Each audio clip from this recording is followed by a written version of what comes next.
திருச்சிற்றம்பலம். எந்நாட்டுடைய சிவனை போற்றி, எந்நாட்டவருக்கும் இறைவா போற்றி. அனைவருக்கும் வணக்கம். மேஷ ராசிக்குண்டான ஏப்ரல் மாத பலன்களை பத்தி நம்ம பார்க்கலாம். மேஷ ராசி ஏப்ரல் மாதம் வந்துருச்சு அப்படின்னாலே உங்களுக்கு 7.5 சனி தொடக்கம் அப்படிங்கறத நம்ம எடுத்துக்கணும். 7.5 வருட காலங்கள். அப்போ இதில் முதல் சுற்று, 2வது சுற்று, 3வது சுற்று, அதன் வயதுக்கு தகுந்தது போலையும் தசாபுத்திக்கு தகுந்தது போலையும் சனி பகவானுடைய நல்ல கர்மாவும் வரும். அதே போல நாம் செய்த பாவத்திற்கு உண்டான வினை பயனும் நாம் அனுபவிக்கணும் அப்படிங்கிறது இந்த 7.5 சனியில நடக்கக்கூடிய ஒரு பலன். இப்போ நம்ம இதெல்லாம் இருந்தாலும் கூட, ஒரு வகையா இருந்தாலும் கூட, கோச்சாரப்படி இந்த ஏப்ரல் மாசம் எப்படி இருக்கும் அப்படிங்கறத நம்ம பார்க்கலாம். அப்போ உங்களை ஆளக்கூடிய கிரகம் யாரு அப்படின்னா செவ்வாய் தான். அந்த செவ்வாய் அப்படிங்கறத வச்சுதான் உங்களுடைய தன்மைகள் என்ன, நீங்க எப்படி இருப்பீங்க, என்ன மாதிரி சூழ்நிலைகள் நடக்கும் உங்களுக்கு லைஃப்ல அப்படிங்கறது இந்த மாசத்தை நம்ம பார்ப்போம். அப்படி பார்க்கும்போது உங்களை ஆளக்கூடிய கிரகமாக இருக்கக்கூடிய செவ்வாய் கடகத்துல வந்து நீசமாகிறார். கடகத்தில் நீசமாகிறார். நல்ல வேலை. நீ உங்களுக்கு என்ன ஒரு பெரிய பிளஸ்னா, உங்களுடைய இதுதான் உங்க ராசி அதிபதி நீசமானாலும் சனியினுடைய பார்வையில இருந்து தப்பிச்சாச்சு. ஏன்னா சனி இங்க இருந்துட்டு இருந்தாருன்னா நேரா அவரை பார்த்துருவார் 8ஆம் பார்வையா. அப்ப அது அஷ்டமத்து பார்வையா இருக்கும்போது நிறைய போராட்டங்களை கொடுத்துரும். ஆனா இப்போ நல்ல வேலையா 2 நாள் கேப்ல நீங்க தப்பிச்சிட்டீங்க. அப்ப சனி மேல ஏறினதுக்கு அப்புறம் தான் இந்த ராசி அதிபதியானவர் நீசமாகிறார். பொதுவா ராசி அதிபதி நீசமாகும் பொழுது அமைதியாயிடணும். ஏன்னா இந்த செவ்வாய் எல்லாமே பாத்துட்டீங்கன்னா இந்த வருஷம் மிதுனத்துக்கு போகுது, மறுபடியும் கடகத்துக்கு வருது, மறுபடியும் சிம்மத்துக்கு வருது, மறுபடியும் கடகத்துக்கு இப்படியே ரோல் ஆயிட்டே இருக்கு, அதிசாரம் ஆயிட்டே இருக்கு. இதே போல சுக்கிரனும் பண்ணிட்டு இருக்காரு. சுக்கிரனும் வந்து மே மாசம் முடிகிற வரைக்குமே இங்கதான் இருக்க போகிறார். ஏன்னா எல்லாமே ஒவ்வொரு மாசம் இருக்கக்கூடிய கிரகங்கள். இது ஒரு மாசம் இருக்கும், அது 1.5 மாசம் இருக்கும். ஆனா அதிசாரமாக கிரக சூழ்நிலைகள் மாற்றமாக எல்லாமே இந்த செவ்வாய் பாத்துட்டீங்கன்னா ஃபர்ஸ்ட் மிதுனத்துல இருந்தது, அப்புறம் கடகத்துக்கு வந்தது, மறுபடியும் மிதுனத்துக்கு போகுது, இப்ப மறுபடியும் கடகத்துக்கே வந்துச்சு. இந்த 2 கட்டத்தை தாண்டி இந்த 2-3 மாசமா மாறவே மாட்டேங்கிறார். ஒரு 4 மாசமும் இங்கதான் இருக்கிறார். அப்போ இந்த செவ்வாயானவர் பாத்துட்டீங்கன்னா உங்களுக்கு நீசம் பெறுகிறார். அப்போ மேஷராசியை பொறுத்த வரைக்கும் செவ்வாய் நீசமானால் அமைதியாக இருக்க வேண்டும். புதிய முயற்சிகளை செய்யாதீங்க. உங்களுக்கு பலம் இல்லைன்னு அர்த்தம். ஏன்னா ராசி அதிபதியை நம்மளை ஆளும். அப்ப நமக்கே பலம் இல்லாதப்போ எப்படி மற்றவர்களுடைய சூழ்நிலைகளை நம்ம அனுசரிச்சு போக முடியும்? அப்ப குடும்ப ரீதியாக இருந்தாலும் சரி, தொழில் ரீதியாக இருந்தாலும் சரி, மற்ற ஏதாவது வெளி உறவுகள் ரீதியாக என்ன மாதிரி பிரச்சனைகளாக இருந்தாலும் சரி, சந்தோஷமாக இருந்தாலும் அந்த இடத்துல கொஞ்சம் அமைதியா இருந்துக்கணும். செவ்வாய் அப்படின்னு சொல்லக்கூடியவர், நீங்க போய் 3ஆம் வீட்டுக்கு பஞ்சாயத்து, செவ்வாய்னா ரொம்ப வீரோ தீரோ, அடுத்தவங்க பஞ்சாயத்து பேசுறதெல்லாம் செவ்வாய் பண்ணும். அப்ப அந்த மாதிரி விஷயத்துக்குள்ள போகக்கூடாது. அடுத்தவங்க பஞ்சாயத்துக்கு போகக்கூடாது. அடுத்த குடும்ப ரீதியாக என்ன பஞ்சாயத்து இருந்தாலும் பேசக்கூடாது. ஏதாவது வாண்டடா வரும் நமக்கு. அப்ப அது எல்லாமே கொஞ்சம் அவாய்ட் பண்ணிக்கிறது நல்லது. அப்ப செவ்வாய் நீசமான வீடு சார்ந்த பிரச்சனைகளோ, தொழில் சார்ந்த பிரச்சனைகளோ, அல்லது வந்து ஏதாவது இடம் வாங்கலாம், வண்டி வாகனங்கள் வாங்கலாம் அப்படிங்கிற எண்ணங்கள்லாம் கொடுக்கும். அதெல்லாம் தப்பாதான் இருக்கும். அதனால இந்த மாதம் செவ்வாய் இந்த கடகத்துல இருக்கிற வரைக்கும் முழுமையாக அங்கதான் இருக்க போறாரு. அப்போ இந்த செவ்வாய் இங்க கடகத்தில் இருக்கின்ற வரைக்கும் இந்த மாதம் முழுவதும் வீடோ மனைகளோ சொத்துக்கள் வாங்குறத பத்தி யோசிக்கிறதோ, புதியதாக ஏதாவது இடமாற்றம் பண்ணலாம், வீடு மாற்றம் பண்ணலாம், சொத்து மாற்றம் பண்ணலாம் அப்படிங்கிற எந்த விஷயத்தையும் நீங்க யோசிக்காமல் இருப்பது நல்லது. இந்த செவ்வாய் கீழே இறங்கினதுக்கு அப்புறம் நல்லா இருக்கும். அதற்கப்புறம் நம்ம பாத்துக்கலாம். அதே போல அவரே 8ஆம் அதிபதியாக இருக்கிறதுனாலையும் 8 அப்படிங்கிறது திடீர் வருமானம், திடீர் பண வரவு இதெல்லாம் சொல்லும். அப்ப அதெல்லாம் கொஞ்சம் லாக் ஆகும். யாராவது கிட்ட பணத்தை கொடுத்துட்டு லாக் ஆகுறது, கொடுத்த பணம் திரும்பி வராம இருக்கிறது, அதாவது இந்த காலகட்டங்கள் யாருக்காவது பணம் கொடுத்தீங்கன்னா அது வந்து ஏமாற்றப்படுவீர்கள் அப்படிங்கறத முற்றிலும் உண்மை. அப்ப கொஞ்சம் செவ்வாய் நீசமாக இந்த இடத்துல இருக்கிற வரைக்கும் கொஞ்சம் கவனமா ஹேண்டில் பண்ணி கொண்டு போங்க மேஷராசி அன்பர்களே. அடுத்தது பாருங்க சுக்கிரன். இவர் யார்? உங்களுக்கு உங்க குடும்பம், உங்களுடைய திருமண வாழ்க்கை, உங்களுடைய பேச்சு சொல்றது. 2-7 கூடையவர். அவர் வந்து 12ல நிற்கிறார் இயற்கையாகவே. அப்ப 12ல வந்து உங்களுக்கு சுக்கிரன் நிற்கக்கூடிய காலகட்டங்களை கண்டிப்பாக அது பாருங்க. சுக்கிரன் உச்சமானார். சுக்கிரன் உச்சமாகி வக்ரமாகிறார். அப்போ 13ஆம் ஒரு உச்ச கிரகம் வக்ரம் பெற்றால் நீச பலன் அப்படின்னு நம்ம போன மாச பலன்லயே கொடுத்திருப்போம். அப்ப 13ஆம் தேதிக்கு மேலதான் வக்ர நிவர்த்தி ஆகிறார். அப்போ மீண்டும் உச்சமாவார் 13ஆம் தேதிக்கு மேல. அப்ப 13ஆம் தேதிக்கு மேல குடும்ப ரீதியான பிரச்சனைகள் அல்லது பண வரவு இது எல்லாமே 13க்கு மேல மூவ் பண்ணலாம். என்னதான் ராசி அதிபதி நீசமானாலும் குடும்ப ரீதியாக, குழந்தைகள் ரீதியாக, திருமணம் சார்ந்த விஷயங்கள் ரீதியாக, பொருளாதார ரீதியாக 13ஆம் தேதிக்கு மேல ஓரளவுக்கு உங்களுக்கு நல்ல பலன்கள் உண்டு. ஏன்னா சனி வந்து சுக்கிரனோட சேருது. 5 கிரக கூட்டு சேர்க்கை 12ல நிக்குது. நல்லா கவனமா கேட்டுக்கோங்க. மேஷ ராசிக்கு 5 கிரக கூட்டு சேர்க்கை 12ஆம் இடம்னு சொல்லக்கூடிய அயன சயன போகஸ்தானம் விரயஸ்தானத்துல நிக்கிறார். அப்ப விரயஸ்தானத்துல 5 கிரகங்கள் இருக்கும் பொழுது ரொம்ப கவனமா இருக்கணும். தேவையில்லாத விரயங்கள், தேவையில்லாத மனக்குழப்பங்கள் இதெல்லாம் கொடுத்துட்டு போயிடுவார். என்ன நடந்தாலும் பாத்துக்கலாம் அப்படிங்கிற ஒரு மனப்பக்குவத்தை மட்டும் கொண்டு வந்துருங்க. உங்களுடைய இஷ்ட தெய்வமான முருகனை மட்டும் இந்த மாதம் முழுவதும் அனுதினமும் வழிபட்டுட்டு வாங்க. காலை மாலை 2 வேளையும் தீபம் ஏற்றி முருகனுடைய ஸ்லோகமான கந்த சஷ்டி கவசம், கந்த குரு கவசம், இப்படி நீங்க உங்களுக்கு முருகனுக்கு உண்டான எத்தனையோ பாடல்கள் இருக்கு இல்லைங்களா? கந்தர் அனுபூதி, கந்தர் அலங்காரம் இந்த மாதிரி நிறைய பாடல்கள் வருது இல்லைங்களா, அது எல்லாமே கொஞ்சம் படிச்சுட்டு வந்துட்டு இருந்தீங்கன்னா பெருசா வருது சிறுசா வரும், அவ்வளவுதான். அடுத்தது அவரே உங்களுக்கு சுக்கிரன் உச்சமாகும் பொழுது ராகுவோடு சேர்ந்து உச்சமாகிறார். கொஞ்சம் குடும்ப ரீதியாக பேச்சுல கவனமா இருங்க, ஏன்னா அவர் வாக்குஸ்தானாதிபதி சுக்கிரன். அப்ப பேச்சு வந்து தேவையில்லாம விட்டதுக்கு அப்புறம் அல்ல முடியாம இருக்கிறது, இதெல்லாம் பண்ணி கொடுத்துருவார். சின்ன எப்பவுமே பேசுற மாதிரி இருக்கும், ஆனா திடீர்னு பாத்துட்டீங்கன்னா உங்களுடைய பேச்சுக்கள் அவமரியாதையை கொடுக்கக்கூடிய ஒரு சூழ்நிலையில கொடுத்துரும். அதனால கொஞ்சம் கவனமா இருக்கணும். அப்ப அவரே சுக்கிரன் 7ஆம் அதிபதி ஆகுறாரே, அப்ப அவர் 12ல போய் நிற்கும் பொழுது கணவன் மனைவிக்குள்ள இருந்து வந்த கருத்து வேறுபாடுகள் இன்னும் கொஞ்சம் அதிகமாகலாம். பொதுவா ஒரு சிலர் கேட்பாங்க, எனக்கு இந்த மாசம் டைவர்ஸ் கிடைக்குமா, டைவர்ஸ் அப்ளை பண்ணிருக்கோம் வருமா அப்படின்னா, நெகட்டிவான விஷயத்துக்குள்ள இந்த சுக்கிரன் ராகு சூப்பரா சப்போர்ட் பண்ணுது. ஏன்னா முதல் கல்யாணம் சரியில்லை அப்படிங்கிறதுக்கு எல்லாமே இந்த ராகு 12ங்கிறது உங்களுக்கு டைவர்ஸ் சொல்லக்கூடிய ஒரு இடம். அந்த இடத்துல சுக்கிரன் நிற்கும் பொழுது இது போல விஷயங்கள் கிடைக்கும். ஆனால் நல்லா இருக்கிற திருமண வாழ்க்கை அப்படிங்கிறது கொஞ்சம் மிதமாத்தான் போகும் அப்படிங்கிற அமைப்பையும் சொல்லுது. அடுத்தது பாருங்க, அவரே உங்களுக்கு 3 மற்றும் 6ஆம் அதிபதியான புதன். இந்த புதன் இயற்கையாகவே நீசத்துல இருந்தார். அப்போ ஒரு நீசம் பெற்ற கிரகம் வக்ரம் ஆச்சினால் உச்ச பலனை அடைங்கிறது விதி. அப்ப புதன் வந்து உங்களுக்கு 7ஆம் தேதிக்கு மேல நீசமாக இருந்து வக்ரம் பெற்று உச்சத்தில் இருந்த புதன் உச்சத்தை விட போகிறார். அப்ப நீசத்தன்மை அடைய போகிறார் மறுபடியும். அப்ப 3 6 நீசமாகும் பொழுது கடன் சார்ந்ததோ நோய் சார்ந்த விஷயங்களும் கண்டிப்பா வரும். நான் முதலே சொல்லியிருந்தேன் 12ல இருந்தா விரையும். அப்ப 6ஆம் அதிபதினு சொல்லக்கூடியவர் யார், உங்களுக்கு நோய் ஸ்தானாதிபதி. அப்ப அவர் அங்க வரும்பொழுது கொஞ்சம் நோய்களை கொடுப்பார், மருத்துவ செலவுகளை கொடுப்பார். ஏன்னா முதலே உங்களுக்கு 6ல கேது, வேலை சார்ந்த பிரச்சனை, மன ரீதியான பிரச்சனை, கடன் நோய் வழக்கு பிரச்சனை, மற்றதுக்கு 7.5 சனி வேற. சோ இதெல்லாம் ஓவராலா வந்து ஒரே இடத்துல நிக்குது. நம்ம வந்து எந்த கட்டத்தை தொட்டாலும் பாருங்க, 2ஆம் அதிபதி, 3ஆம் அதிபதி, 5ஆம் அதிபதினு சொல்லக்கூடிய குலதெய்வ ஸ்தானாதிபதியும் பாருங்க 13ஆம் தேதி வரைக்கும் 12ஆம் வீட்டுலதான் இருக்காரு. அதற்கு 13ஆம் தேதிக்கு மேலதான் உங்களுடைய ராசிக்குள்ள வராரு. அது வரைக்கும் கொஞ்சம் கவனமா இருக்கும். அதுக்கப்புறம் உங்களுக்கு குலதெய்வ அனுகிரகம் கொஞ்சம் கிடைச்சிடும். 5 தான் வந்து குலதெய்வம், குடும்ப ஒற்றுமை, குழந்தைகள் இதெல்லாம் சொல்றது. அப்ப அந்த 5ஆம் அதிபதி லக்னத்துக்கு வருகிறார், உங்க ராசிக்குள்ள என்ட்ரி ஆகுறாரு. எப்போ 13ஆம் தேதிக்கு மேல. அதற்கு மேல வேணா ஓரளவுக்கு குலதெய்வத்தினுடைய அனுகிரகத்தினால நம்ம கொஞ்சம் மூவ் பண்ணலாம். அது வரைக்கும் 13ஆம் தேதி வரைக்கும் ரொம்ப பொறுமை, ரொம்ப கவனமாக இது செயல்படுத்த வேண்டும். புதுசா இது பண்ண வேண்டாம். ஏன்னா எல்லா கிரகங்களுமே 12ல போய் நிக்குது. உங்களுக்கு ஒரே ஒரு கிரகம் குரு மட்டும் வெளியே நிக்கிறார். அப்ப குரு யார் உங்களுக்கு 9 மற்றும் 12ஆம் அதிபதி. 9ஆம் அதிபதி 2ல நிக்கிறார். அப்ப 9 கூடயே 2ல நின்னா தந்தை மூலமாக ஏதாவது பணம் வரும். உங்களுக்கு பணம் லாஸ், உங்களுக்கு பணம் சம்பாதிக்க முடியல, உங்களுக்கு வர வேண்டிய பணம் வரல, குடும்பத்தை மூவ் பண்ணணும், அடுத்தது ரன் பண்ணணும், இப்படிங்கிறதெல்லாம் இந்த மாசம் நம்ம ஓட்டிதான் ஆகணும் அப்படிங்கிற சூழ்நிலையில் இருந்தீங்கன்னா தந்தை மூலமாக ஏதாவது உதவிகள் கிடைக்கும். அதே போல ஏதாவது ஒரு குருமார்கள் மூலமாக ஒரு உதவிகள் கிடைக்கும். அது எப்ப இந்த குலதெய்வத்தினுடைய அனுகிரகம் வந்ததுக்கு அப்புறம் தான், 13ஆம் தேதிக்கு அப்புறம் தான். அது வரைக்கும் நீங்க மூவ் பண்ணீங்கன்னா நடக்காது. அப்ப 13ஆம் தேதிக்கு கூட ஒரு நல்ல விஷயங்கள் ஏதாவது நீங்க பண்ற மாதிரி தான் தாராளமாக செய்யலாம். 13ஆம் தேதி வரைக்கும் கொஞ்சம் விரயங்கள், மருத்துவ செலவுகள், தேவையில்லாத அலைச்சல்கள், பயணங்கள், இம்போர்ட் எக்ஸ்போர்ட் பிசினஸ்ல கொஞ்சம் சரிவர வேலை செய்ய முடியாம இருக்கிறது, கொஞ்சம் கான்சென்ட்ரேஷன் குறையிறது, இதெல்லாம் கண்டிப்பா நடக்கும். அதனால கவனமா இருந்துக்கோங்க மேஷராசி அன்பர்களே. 12ஆம் இடத்தில் 5 கிரக கூட்டு சேர்க்கை, ரொம்ப கவனமாக இருந்து ஹேண்டில் பண்ண வேண்டும். ஏப்ரல் மாசத்துல சின்ன சின்ன கொஞ்சம் பணம் சேர்த்து வச்சுக்கோங்க, ஏதாவது மருத்துவ செலவுகளுக்கோ கொடுங்க. சரி, இதுக்கு என்ன பரிகாரம் அப்படிங்கறத நம்ம பார்க்கலாம். எப்பொழுதுமே 12ஆம் இடம் அப்படிங்கிறது சுப விரயத்தையும் சொல்லும், அசுப விரயத்தையும் சொல்லும். முடிந்த அளவுக்கு தானம் தர்மங்கள் நிறைய செய்யுங்க, அன்னதானம் நிறைய பண்ணுங்க, இல்லாதவர்களுக்கு ஏதோ ஒரு பொருள் வாங்கி கொடுங்க. 12ஆம் இடத்துல 5 கிரகங்கள் இருக்கும்போது குறைஞ்சது ஒரு 5 பேத்துக்காக அன்னதானம் பண்ணுங்க அப்படிங்கிறது மேஷராசிக்கு உண்டான பலன். அனுதினமும் காலையிலையும் மாலையிலையும் உங்களுடைய இஷ்ட தெய்வமான முருகனை வழிபாடு பண்ணுங்க. 13ஆம் தேதி வரைக்கும் ரொம்ப கவனமா இருங்க. 13ஆம் தேதிக்கு மேல குல தெய்வத்தினுடைய அனுகிரகம் மூலமாக ஒவ்வொரு ஸ்டெப்பா அடுத்தது எடுத்து வைங்க. இந்த மாதம் மேஷ ராசிக்கு முழுக்க முழுக்க முழுக்க முழுக்க முடிஞ்சா எதுவுமே செய்யாம என்ன இருக்கோ அதை மட்டும் செஞ்சு அனுசரிச்சுட்டு போறது ரொம்ப விஷயம். பேச்சாலையும் உடம்பாலையும் மனதாலையும் எல்லாத்துலயுமே ரொம்ப தெளிவா கவனமா இருங்க. அந்த தெளிவுக்கு நீங்க முருகனை வழிபாடு செய்யுங்க. முருகனுக்கு தீபம் ஏற்றி வழிபாடு செய்யும் பொழுதும் உங்களுக்கு அந்த தெளிவு அப்படிங்கிறது நிச்சயமாக கிடைக்கும் அப்படிங்கிறதுலையும் மாற்றம் இல்ல. தேவையில்லாத வம்பு வழக்குக்கும் போக வேண்டாம் அப்படிங்கிறது ஒரு சின்ன அட்வைஸா நீங்க எடுத்துக்கலாம். நன்றி. மீண்டும் ஒரு நல்ல பதிவுல சந்திக்கலாம். திருச்சிற்றம்பலம், தில்லையம்பலம், ஸ்ரீ நரசிம்ம திருடிகளே சரணம். திருச்சிற்றம்பலம். தென்னாடுடைய சிவனை போற்றி, எந்நாட்டவருக்கும் இறைவா போற்றி. அனைவருக்கும் வணக்கம்.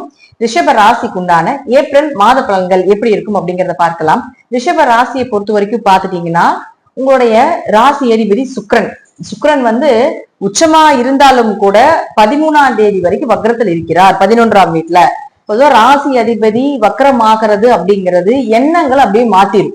நம்ம என்னதான் வந்து நம்ம நேர்மறையாக இருந்தாலும் கூட எதிர்மறையான எண்ணத்தை கொடுத்துரும், கொஞ்சம் பிடிவாத குணத்தையும் ஏற்படுத்தி கொடுத்துரும். அப்ப பொதுவாகவே ராகு 11ஆம் வீட்டுல இருந்து சுக்கிரனும் ராகுவும் சேர்க்கையோட இருக்கு. அப்போ எப்பவுமே பாருங்க, உச்சம் பெற்ற கிரகம் வக்ரமான நீசபலன் நம்ம சொல்லியிருக்கிறோம். அப்போ என்னதான் இந்த இடத்தில் இருந்தாலும் உச்சமான சுக்கிரன் வக்ரம் பெறும்பொழுது நீசத்தன்மையை அடைகிறார்.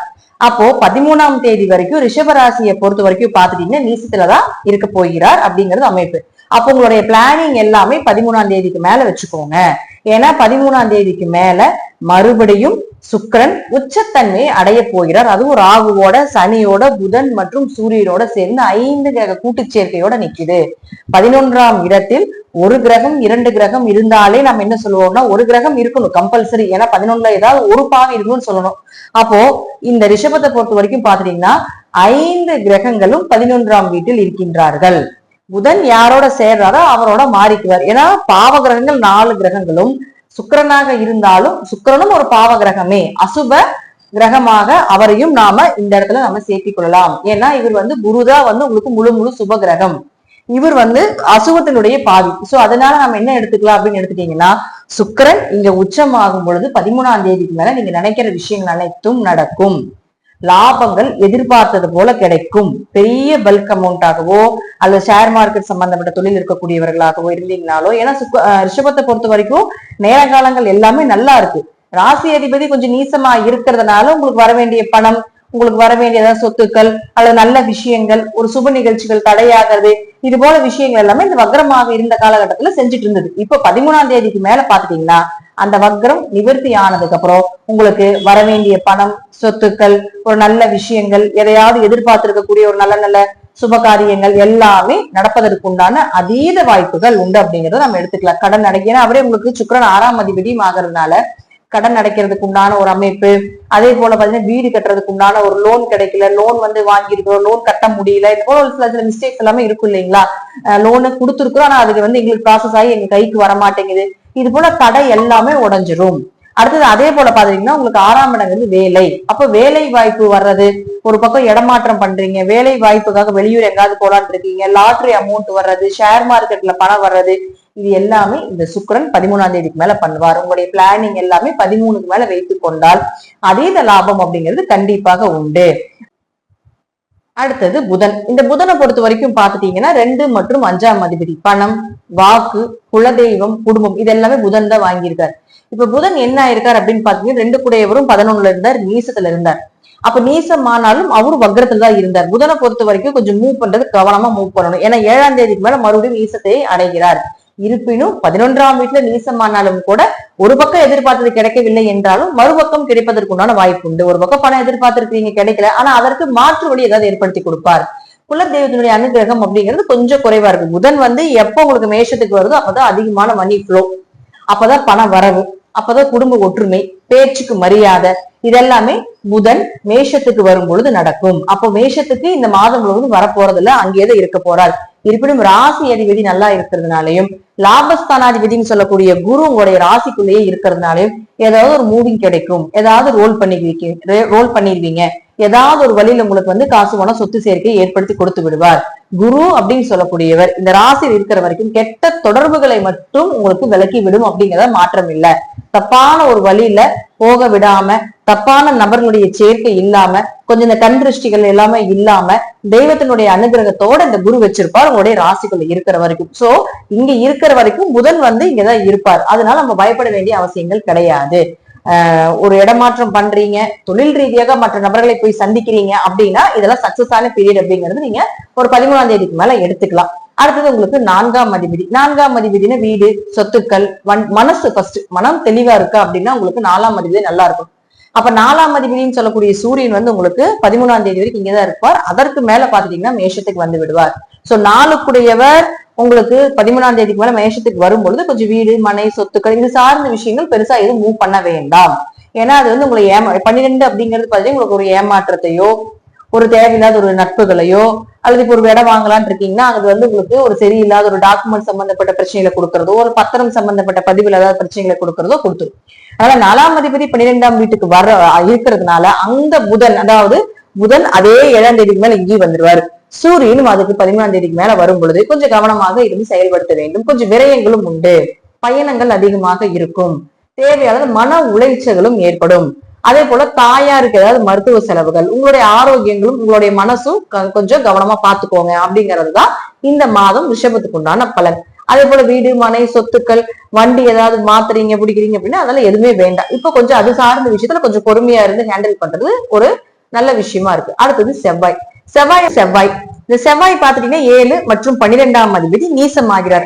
அப்ப 7 நீசமாகும் பொழுது முதல்ல நம்ம தெரிஞ்சுக்க வேண்டிய விஷயம் என்னன்னு பாத்தீங்கன்னா, முழுக்க முழுக்க முழுக்க திருமணம் சார்ந்த விஷயத்துல கொஞ்சம் பொறுமையா இருங்க. ஏன்னா 7ஆம் இடம் அப்படிங்கிறது திருமணஸ்தானம், பார்ட்னர் போடுறது, இதெல்லாம் 7 தான். அப்போ புதுசா வரன் பார்த்துட்டு இருக்கீங்க அப்படின்னா இந்த மாதம் கொஞ்சம் வரன்களை தள்ளி வைப்பது நல்லது. ஏன்னா பெரிய அளவுக்கு ஒன்னும் நல்ல வரன்கள் வராது. நீசமாகும் பொழுது அந்த வரன்களை நல்லபடியா நமக்கு அமைச்சு கொடுக்காது. அதே போல அவரே 12ஆம் அதிபதியும் இருக்கிறதுனால நிறைய விரயங்களை பண்ணி கொடுத்துட்றாரு. ஏதாவது ஒரு மருத்துவ செலவுகளோ, தேவையில்லாத அலைச்சலோ, பயணங்களோ, எதுக்கு போறோம் எதுக்கு வரோம் என்ன செய்யறோம் அப்படிங்கிறது எதுவுமே நமக்கே தெரியாத அளவுக்கு செஞ்சு கொடுத்துட்றாரு. சோ அதனால பொறுமையாக இருந்து ஹேண்டில் பண்ணுவது என்பது, இந்த செவ்வாய் இந்த மாசம் முழுவதும் அங்கதான் இருப்பார். சோ இந்த மாதம் முழுவதும் கொஞ்சம் ஏப்ரல் மாதம் முழுவதும் இந்த வரன் பார்க்கிறதையும் அதே போல பயணத்தை தவிர்த்து கொள்வது என்பது ஒரு சிறப்பான விஷயமா இருக்கும். அடுத்தது பாருங்க உங்களுக்கு சூரியன். இந்த சூரியன் அப்படின்னு சொல்லக்கூடியவர் யாரு? 4ஆம் அதிபதி. இயற்கையாகவே 11 இருக்காரு. அவர் தான் மனசுக்கு காரகர். 13ஆம் தேதிக்கு மேல அவரு 12க்கு வரப்போகிறார். அப்போ மனம் ரீதியாக ஒரு வீடு மனை சொத்துக்கள் ரீதியாக ஏதாவது மூவ் பண்றீங்கன்னா 13ஆம் தேதிக்கு முன்னாடியே அதை மூவ் பண்ணிக்கோங்க. ஏன்னா 13ஆம் தேதிக்கு மேல அவரு வரையத்துக்கு வராரு, 12க்கு வராரு. அப்ப அதற்கு மேல நீங்க பண்றப்போ உங்களுக்கு ஏமாற்றப்பட வேண்டியதோ, டாக்குமெண்ட் சம்பந்தப்பட்ட விஷயத்திலேயோ அல்லது பத்திரம் சார்ந்த விஷயத்துல ஏதாவது பதிவு பண்ணும் பொழுது ஏமாற்றுதலோ, இது போல ஏதாவது ஒரு குளறுபடிகளை ஏற்படுத்தி கொடுத்து விடுவார் இந்த சூரியன். சூரியன் 12க்கு வரும் பொழுது பாத்துட்டீங்கன்னா கண்டிப்பாக எந்த விதமான வீடோ மனைகளோ சொத்துக்களோ வண்டி வாகனங்களோ இது சார்ந்த விஷயத்துல கொஞ்சம் மூவ் பண்ணாம இருப்பது என்பது ரொம்ப சிறப்பான ஒரு விஷயமா இருக்கும். அடுத்தது குருவை பொறுத்த வரைக்கும் பாத்துட்டீங்கன்னா குரு 8 மற்றும் 11ஆம் அதிபதி. நல்லதையும் செய்யும், லாபத்தையும் கொடுக்கும், கெட்டதையும் செய்யும், கொஞ்சம் அவமானத்தையும் கொடுக்கும். இது எல்லாமே பண்ணக்கூடியதான் குரு. அப்ப அவர் லக்னத்துல உங்களுக்கு ஒரு ஆசைக்குள்ள இருக்கிற வரைக்கும் 8 குடையவர் அப்படின்னு சொல்லக்கூடிய அங்க இருக்கிற வரைக்கும் 11ஆம் அதிபதி லாபஸ்தானாதிபதி குரு அங்க இருக்கும் பொழுது லாபங்கள் நீங்க எதிர்பார்த்தபடி வரும். ஆனா வர்றது ஏதாவது விரயத்துக்கோ ஏதாவது மருத்துவ செலவுக்கோ ஏதாவது தேவையில்லாத ஒரு விஷயத்துக்காக அது உங்களுக்கு தவிர்க்கப்படும் என்பது அப்படிங்கறது முற்றிலும் உண்மை. பொதுவா ரிஷபராசியை பொறுத்த வரைக்கும் 5 கிரக கூட்டு சேர்க்கை அப்படிங்கிறது 11ஆம் இடத்துல இருக்கிறதுனால, அதுவும் அதுக்கப்புறம் பாருங்க உங்களுக்கு உங்களுடைய ராசி அதிபதி 13ஆம் தேதிக்கு மேல உச்சம் ஆகிறதுனால அதற்கு மேல ஏதாவது பண வரவு செல்வ செழிப்பு இதெல்லாமே ஏற்படுத்தி கொடுக்குமே தவிர, மற்றபடி பாத்துட்டீங்கன்னா குடும்ப ரீதியாக கொஞ்சம் வீடு மனை சொத்துக்கள் ரீதியாக இதுல எல்லாமே கொஞ்சம் என்ன விஷயங்கள் பண்ணினீங்கனாலும் கொஞ்சம் கவனமாக இருந்து செயல்படுத்த வேண்டும். இந்த ஏப்ரல் மாசம் சனியும் 11க்கு வந்துடுறார். அப்போ இந்த சனியும் மேல வரும்போது கண்டிப்பா உங்களுக்கு லாபத்துக்கு குறைவு இருக்காது, சந்தோஷங்களுக்கு குறைவு இருக்காது. இருப்பினும் கொஞ்சம் கவனமாக இருந்து ரிஷபராசி செயல்படுத்த வேண்டும் அப்படிங்கிறது முற்றிலும் உண்மை. இப்போ இது எல்லாமே நான் சொல்லக்கூடியது எல்லாமே உங்க தசாபுத்தி நல்லா இருந்துட்டா இதனுடைய கருத்துக்கள் கொஞ்சம் மாறுபடும், அவ்வளவுதான். மற்றபடி பாத்துட்டீங்கன்னா நான் சொல்லக்கூடியது அனைத்துமே உண்மை அப்படிங்கிறது முற்றிலும் உண்மை. நன்றி. மீண்டும் ஒரு நல்ல பதிவுல சந்திக்கலாம். திருச்சிற்றம்பலம், தில்லையம்பலம், ஸ்ரீ நரசிம்ம திருவிகளை சரணம். திருச்சிற்றம்பலம். தென்னாடுடைய சிவனை போற்றி, எந்நாட்டவர்க்கும் இறைவா போற்றி. அனைவருக்கும் வணக்கம். நாம் இப்போ மிதுன ராசிக்குண்டான ஏப்ரல் மாத பலன்களை பத்தி பார்க்கலாம். மிதுன ராசி உங்களை ஆளக்கூடிய கிரகம் புதன். இந்த புதன் எங்க இருக்கார் அப்படின்னு பாத்துட்டீங்கன்னா நீசமாக இருக்கார் 10ஆம் வீட்டுல. இருப்பினும் அங்க கூட ராகு சனி சுக்கிரன் சூரியன் சொல்லி 5 கிரக கூட்டு சேர்க்கை 10ல் இருக்குது. 10ல ஒரு பாவி இருக்குன்னு நம்ம சொல்லுவோம். ஆனா 10ஆம் வீட்டுல 5 பேர் இருக்காங்க. அது 4 முழு பாவி. சுக்கிரன் மட்டும் பாத்துட்டீங்கன்னா கொஞ்சம் அசுபத்துக்கு வருவாரு, சுபத்தன்மைக்கு வருவார். 2க்கும் பாதி பாதிதான் சுக்கிரன். அப்போ இந்த 5 கிரக கூட்டு சேர்க்கையோட உங்களுக்கு இந்த மாத பலன் அப்படின்னு பாத்துட்டீங்கன்னா உங்களை ஆளக்கூடிய புதன் அப்படின்னு சொல்லக்கூடியவர் நீசம் பெறுவார் இந்த இடத்துல. அப்போ 7ஆம் தேதிக்கு மேல வக்ரம் ஆகிறார். பொதுவா நம்ம போன மாத பதிவுல நம்ம பார்த்திருப்போம், ஒரு நீச கிரகம் வக்ரம் பெற்றால் உச்ச பலனை அடையும் அப்படின்னு நம்ம சொல்லி பார்த்திருக்கோம். இப்போ அந்த வக்ர நிவர்த்தி ஆக போகுது. மறுபடியும் உங்களுடைய ராசி அதிபதி நீசமாக போகிறார். இந்த மாதம் முழுவதும் புதன் இங்கதான் இருக்க போகிறார். அதுல மாற்றம் கிடையவே கிடையாது. சோ மிதுன ராசிக்காரங்க நம்ம பலம் இல்ல, நம்ம ஆன்ம பலம் இல்லைன்னா நம்ம எங்கேயுமே போய் போராட மாட்டோம். நம்ம உடம்பு சரியில்லை நம்ம வெளியே போய் ஏதாவது வேலைகள் செய்வோமா? அது போலதான் உங்களுடைய புதன் நீசமா இருக்கிறதுனால புதிய முயற்சிகள் வேண்டாம். உங்களுக்கு எங்க போனாலும் ஒரு மதிப்பு இருக்காது. நீங்க யாருக்கு நல்லது செய்றீர்களானாலும் அதற்கு பெயர் கிடைக்காது. பெயர் கிடைக்காட்டியும் பரவாயில்ல, கெட்ட பெயரோட நம்ம திரும்பி வரக்கூடாது இல்லையா? அப்போ தான் அதாவது தன்னை ஆளக்கூடிய தன்னுடைய நிலையை சொல்லக்கூடிய புதன் நீசம் பெறும் பொழுது நாம அமைதியா இருந்து இருக்கின்ற என்னவோ அதை கடந்து செல்ல வேண்டும். இந்த சனியும் சுக்கிரன் ராகுல சேரும் பொழுது தேவையான ரொம்ப கிழிப்பாங்க, வந்து பேசி கொடுங்க, வந்து பண்ணி கொடுங்க, மூன்றாம் நபர்களுடைய பிரச்சனை இழுத்து விடுறது எல்லாமே பண்ணும். தொழில் ரீதியாக தொழில்ல வேலை செய்யக்கூடிய நபர்கள் மூலமாகவும் கூட பிரச்சனைகளை ஏற்படுத்தி கொடுக்கும். சோ அதெல்லாம் ரொம்ப கவனமாக இருந்து செயல்படுத்த வேண்டும். நீங்க நல்லதே நினைச்சாலும் அது அந்த இடத்துல நல்லதாக இருக்காது அப்படிங்கறதா உண்மை. அப்ப அவரே 4ஆம் அதிபதி ஆகிறதுனால கொஞ்சம் வீடு மனை சொத்துக்கள் தாயினுடைய ஆரோக்கியம் உங்களுடைய ஆரோக்கியம் இதெல்லாம் கொஞ்சம் கவனமா இருங்க. ஏன்னா 12ல வந்து குரு இங்கதான் இருக்காரு இன்னும். அப்ப குரு அங்க இருக்கிற வரைக்கும் கொஞ்சம் நிறைய செலவுகள் உண்டு அப்படிங்கறதான் காட்டுது. மிதுனத்தை பொறுத்த வரைக்கும் பாத்துட்டீங்கன்னாலே குரு உள்ள என்ட்ரி ஆகிற வரைக்கும் சுப செலவுகள் விரைய செலவுகள் 12ல குரு இருந்து கொடுத்துக்கிட்டு தான் இருப்பார் அப்படிங்கறத மாற்றம் கிடையாது. அப்ப ராசி அதிபதி நீசமாகும் போது கொஞ்சம் கவனமாக இருந்து செயல்படுத்தி கொள்ளுங்கள் அப்படிங்கறத முற்றிலும் உண்மை. அடுத்தது சூரியன். சூரியனை பொறுத்த வரைக்கும் பாத்தீங்கன்னா 3ஆம் அதிபதி 10ஆம் வீட்டுல இருக்கார் 13ஆம் தேதி வரைக்கும். அதற்கு மேல லாபஸ்தானத்துக்கு வருகிறார். அப்போ 3ஆம் அதிபதி 11க்கு வரும்பொழுது ஓரளவுக்கு லாபங்கள் வரும். உங்க காரியங்கள் நீங்க என்ன நினைக்கிறீங்களோ அதெல்லாம் ஜெயமாகும்.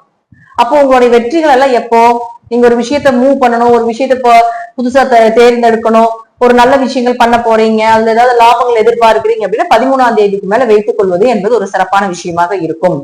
13ஆம் தேதி வரைக்கும் கொஞ்சம் கவனமாக இருந்து செயல்படுத்த வேண்டும் அப்படிங்கறத முற்றிலும் உண்மை. அடுத்தது சுக்கிரன். சுக்கிரனை பொறுத்த வரைக்கும் 5 மற்றும் 12ஆம் அதிபதி 10ஆம் வீட்டுல 13ஆம் தேதி வரைக்கும் உச்சமான சுக்கிரன் வக்ரம் பெறும்பொழுது நீசத்தன்மையை அடையும். அப்ப நீசத்துல 13ஆம் தேதி வரைக்கும் இருப்பார். அப்ப 13ஆம் தேதிக்கு மேல மறுபடியும் இந்த சுக்கிரனானவர் உச்சத்துக்கு வரப்போகிறார். அப்ப 5 குடையவர் குலதெய்வ ஸ்தானாதிபதியாக இருக்கக்கூடிய சுக்கிரன் உச்சமாகும் பொழுது குலதெய்வத்தினுடைய அனுகிரகம் கிடைக்கும். குழந்தைகளுடைய தேவைகளை பூர்த்தி பண்ணுவீங்க. ஒரு வளர்ச்சி அப்படிங்கிறது நிச்சயமாக உண்டு. ஒரு வெளியூர் வெளிநாடு பயணங்கள், ஒரு தீர்த்த யாத்திரை போயிட்டு வரக்கூடிய ஒரு அமைப்பு, உங்களுக்கு ஒரு ஸ்ட்ராங்கான ஒரு மன தைரியம் அப்படிங்கிறது கிடைக்கும். அப்படிங்கிறதுல இந்த எப்ப இருந்து நடக்கும்னா இந்த சுக்கிரன் 13ஆம் தேதிக்கு மேல வக்ரம் நிவர்த்தி ஆனதுக்கு பின்பு நடக்கும் அப்படிங்கிறதுல மாற்றம் இல்லை. குலதெய்வம், குடும்ப ஒற்றுமை, குழந்தைகள் இது எல்லாமே நல்லா இருந்தாலும் ஒரு மனிதருக்கு ஒரு மனசு நிம்மதி வந்துடும். அப்ப அது எல்லாமே உங்களுக்கு 13ஆம் தேதிக்கு மேல நடப்பதற்குண்டான அதீத வாய்ப்புகளும் கண்டிப்பாக நடக்கும் அப்படிங்கிறதுல மாற்றம் கிடையாது. அடுத்தது செவ்வாய். இந்த செவ்வாயை பொறுத்த வரைக்கும் பாத்தீங்கன்னா 6 மற்றும் 12ஆம் அதிபதி 11ஆம் அதிபதி 2ஆம் இடத்துல நீசமாகிறார். பொதுவா 6ஆம் அதிபதி நீசமானா வேலையில பிரச்சனை, வேலையில நம்பிக்கை தன்மை இல்லாம இருக்கிறது, அல்லது சரியா வேலைக்கு போக முடியாது, ஏதாவது ஒரு மருத்துவ செலவுகளோ ஒரு ஹாஸ்பிட்டலோ நோய் வர்றதோ அல்லது ஏதாவது ஒரு வேற ஏதாவது ஒரு விஷயத்துக்காக அடிக்கடி லீவ் போட வேண்டிய ஒரு சூழ்நிலைகளோ கடன் கட்ட முடியாம போக வேண்டிய ஒரு சூழ்நிலை. ஏன்னா நீசம்னா வலு இல்லைன்னு அர்த்தம், பவர் இல்லைன்னு அர்த்தம். இந்த மாசம் 2 கிரகம் நீசம், அதுவும் 3 கிரகம் நீசம் தான். அதற்கு மேலதான் சுக்கிரன் பாத்துட்டீங்கன்னா உங்களுக்கு 13ஆம் தேதிக்கு மேலதான் அவர் வந்து வக்ர நிவர்த்தியை உச்சமாகிறார். அது வரைக்கும் பாத்தீங்கன்னா 3 கிரக சேர்க்கை நீசம். 3 கிரக நீசமா இருக்கும் பொழுது அது நமக்கு என்னென்ன பலன்களை கொடுக்கும் பொழுது செவ்வாய் உங்களுக்கு நீசமாகிறது வந்து முக்கியமா சொல்றது கடன் வாங்காதீங்க, கடன் கொடுக்காதீங்க, திரும்பி வராது. கடன் வாங்குறீங்க, கடன் கட்ட வேண்டிய ஒரு சூழ்நிலைகளை நாம தவிர்த்து கொள்வது என்பது ரொம்ப சிறப்பு. ஏன்னா நீங்க கடன் இந்த டைம்ல வந்து வாங்கிட்டு கட்ட முடியாம போறதுக்கு கடன் வாங்காம இருக்கிறது ஒரு சிறப்பான அமைப்பு. அப்ப 6ஆம் அதிபதிங்கிறது கடன், நோய், வழக்கு, வம்பு வழக்குகள், வேலையில பிரச்சனை இதெல்லாம் நீசமாகும் போது நடக்கும், கொஞ்சம் அதீதமா நடக்கும். அப்ப அவரே உங்களுக்கு லாபஸ்தானாதிபதியும் இருக்கிறதுனால எதிர்பார்த்த லாபங்கள் கிடைக்கல, அல்லது பணம் வர வேண்டிய இடத்துல கொஞ்சம் தள்ளி போகுது, இந்த மாசம் பணம் வரும்னு நினைச்சா அது வரல, ஏதோ ஒரு விஷயத்துல தள்ளுது அப்படிங்கிற அமைப்பு எல்லாமே இந்த மாசம் நடக்கும். அப்ப லாபத்தை பெருசா ஒரு மைண்ட்ல ஏத்திக்க வேண்டாம். இந்த மாசம் தொழில் 5 கிரகம், தொழில் ஸ்தானத்துல 5 கிரகம் இருக்கும்போது தொழிலுக்கு உண்டான ஒரு மைண்ட் பவர் மட்டும் அதிகமா இருக்கும். அடுத்து என்ன பண்ணலாம், என்ன செய்யலாம், அடுத்த விஷயங்களை எதை நோக்கி போகலாம், புதுசா ஏதாவது பண்ணலாமா, புதிய பிரான்ச்சஸ் ஏதாவது ஓபன் பண்ணலாமா, இது போல விஷயங்கள் தான் உங்க மனசுல ஓடிக்கிட்டே இருக்கும். அடுத்தது பாருங்க குருவை பொறுத்த வரைக்கும் நம்ம முதலே சொன்னதுதான் 7 10ஆம் அதிபதி 12ல போய் சுப வரையத்துல நிற்கிறார். அப்ப குடும்பம், கணவன் மனைவிகள் சின்ன சின்ன கருத்து வேறுபாடுகள், தொழில் ரீதியாக நிறைய பயணங்கள், அலைச்சல் இதெல்லாமே இருந்துகிட்டு தான் இருக்கும் குரு மூலமாக.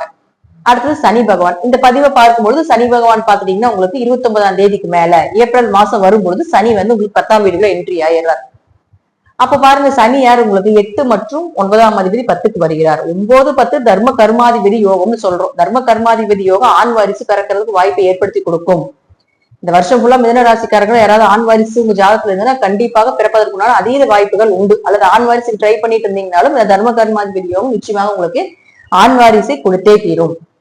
அப்பா தொழில் எடுத்து பண்றது அல்லது அப்பா கூட தொழில் பண்றது, மீண்டும் பூர்வீக சொத்து கிடைப்பது, அல்லது அப்பா சொத்தை வச்சு ஒரு தொழில் பண்றது, இது போல எல்லாமே இந்த சனி உங்களுக்கு கொடுத்துட்டு தான் போவார் அப்படிங்கிறது மாற்றம் கிடையாது. சனி 10க்கு வந்துட்டாலே தொழிலை கொடுத்துருவார். உங்களுக்கு உண்டான தொழில் இதுதான், நீ இதைத்தான் பண்ணணும், இதை பண்றப்பதான் உனக்கு செழிப்பு இருக்கும் அப்படிங்கிற விஷயத்துல சனி கொடுத்துட்டு தான் போகும் அப்படிங்கிறதுல மாற்றம் கிடையாது. சோ மிதுன ராசியை பொறுத்த வரைக்கும் பாத்தீங்கன்னா தொழில் ரீதியாக லாபங்கள் ரீதியாக ஓரளவு நல்லா இருக்கு, குலதெய்வம் நல்லா இருக்கு. எந்த விஷயம் நீங்க பண்றதாக இருந்தாலும் இந்த சுக்கிரன் உச்சமானதுக்கு அப்புறம், அதாவது 13ஆம் தேதிக்கு மேல மூவ் பண்றது நல்லது அப்படிங்கிறது உண்மை. அதற்கப்புறம் உங்க ஜாதகத்தில் தசாபுத்தி ஏதாவது கெட்டிருந்தா கொஞ்சம் மெதுவா மூவ் பண்ணுங்க. இல்ல ஜாதகத்தில் தசாபுத்தி நல்லா இருந்தா 13ஆம் தேதிக்கு மேல எதையும் யோசிக்காம செய்வது என்பது ஒரு சிறப்பான அமைப்பை கொடுக்கும் அப்படிங்கிறதுல மாற்று கருத்து கிடையாது.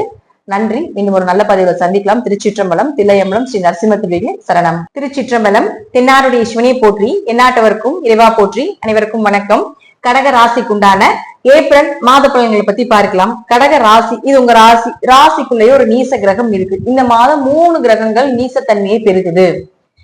சோ எப்பவுமே ஒரு அதீத கிரகங்கள் நீசத்தன்மையை பெறும் பொழுது நம்ம கவனமா இருக்கணும் எந்தெந்த விஷயத்துல அப்படிங்கிறத நான் சொல்றேன்.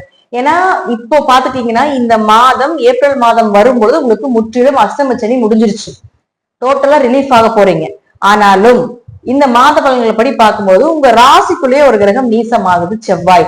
செவ்வாய் யாரு? உங்களுக்கு 5 மற்றும் 10ஆம் அதிபதி. உங்களுடைய குடும்பம், குலதெய்வம், குடும்ப ஒற்றுமை, தொழில், உங்களுடைய கர்மா, இதெல்லாம் என்ன அப்படின்னு நிர்ணயிக்கக்கூடிய கிரகம் எதுன்னா செவ்வாய்.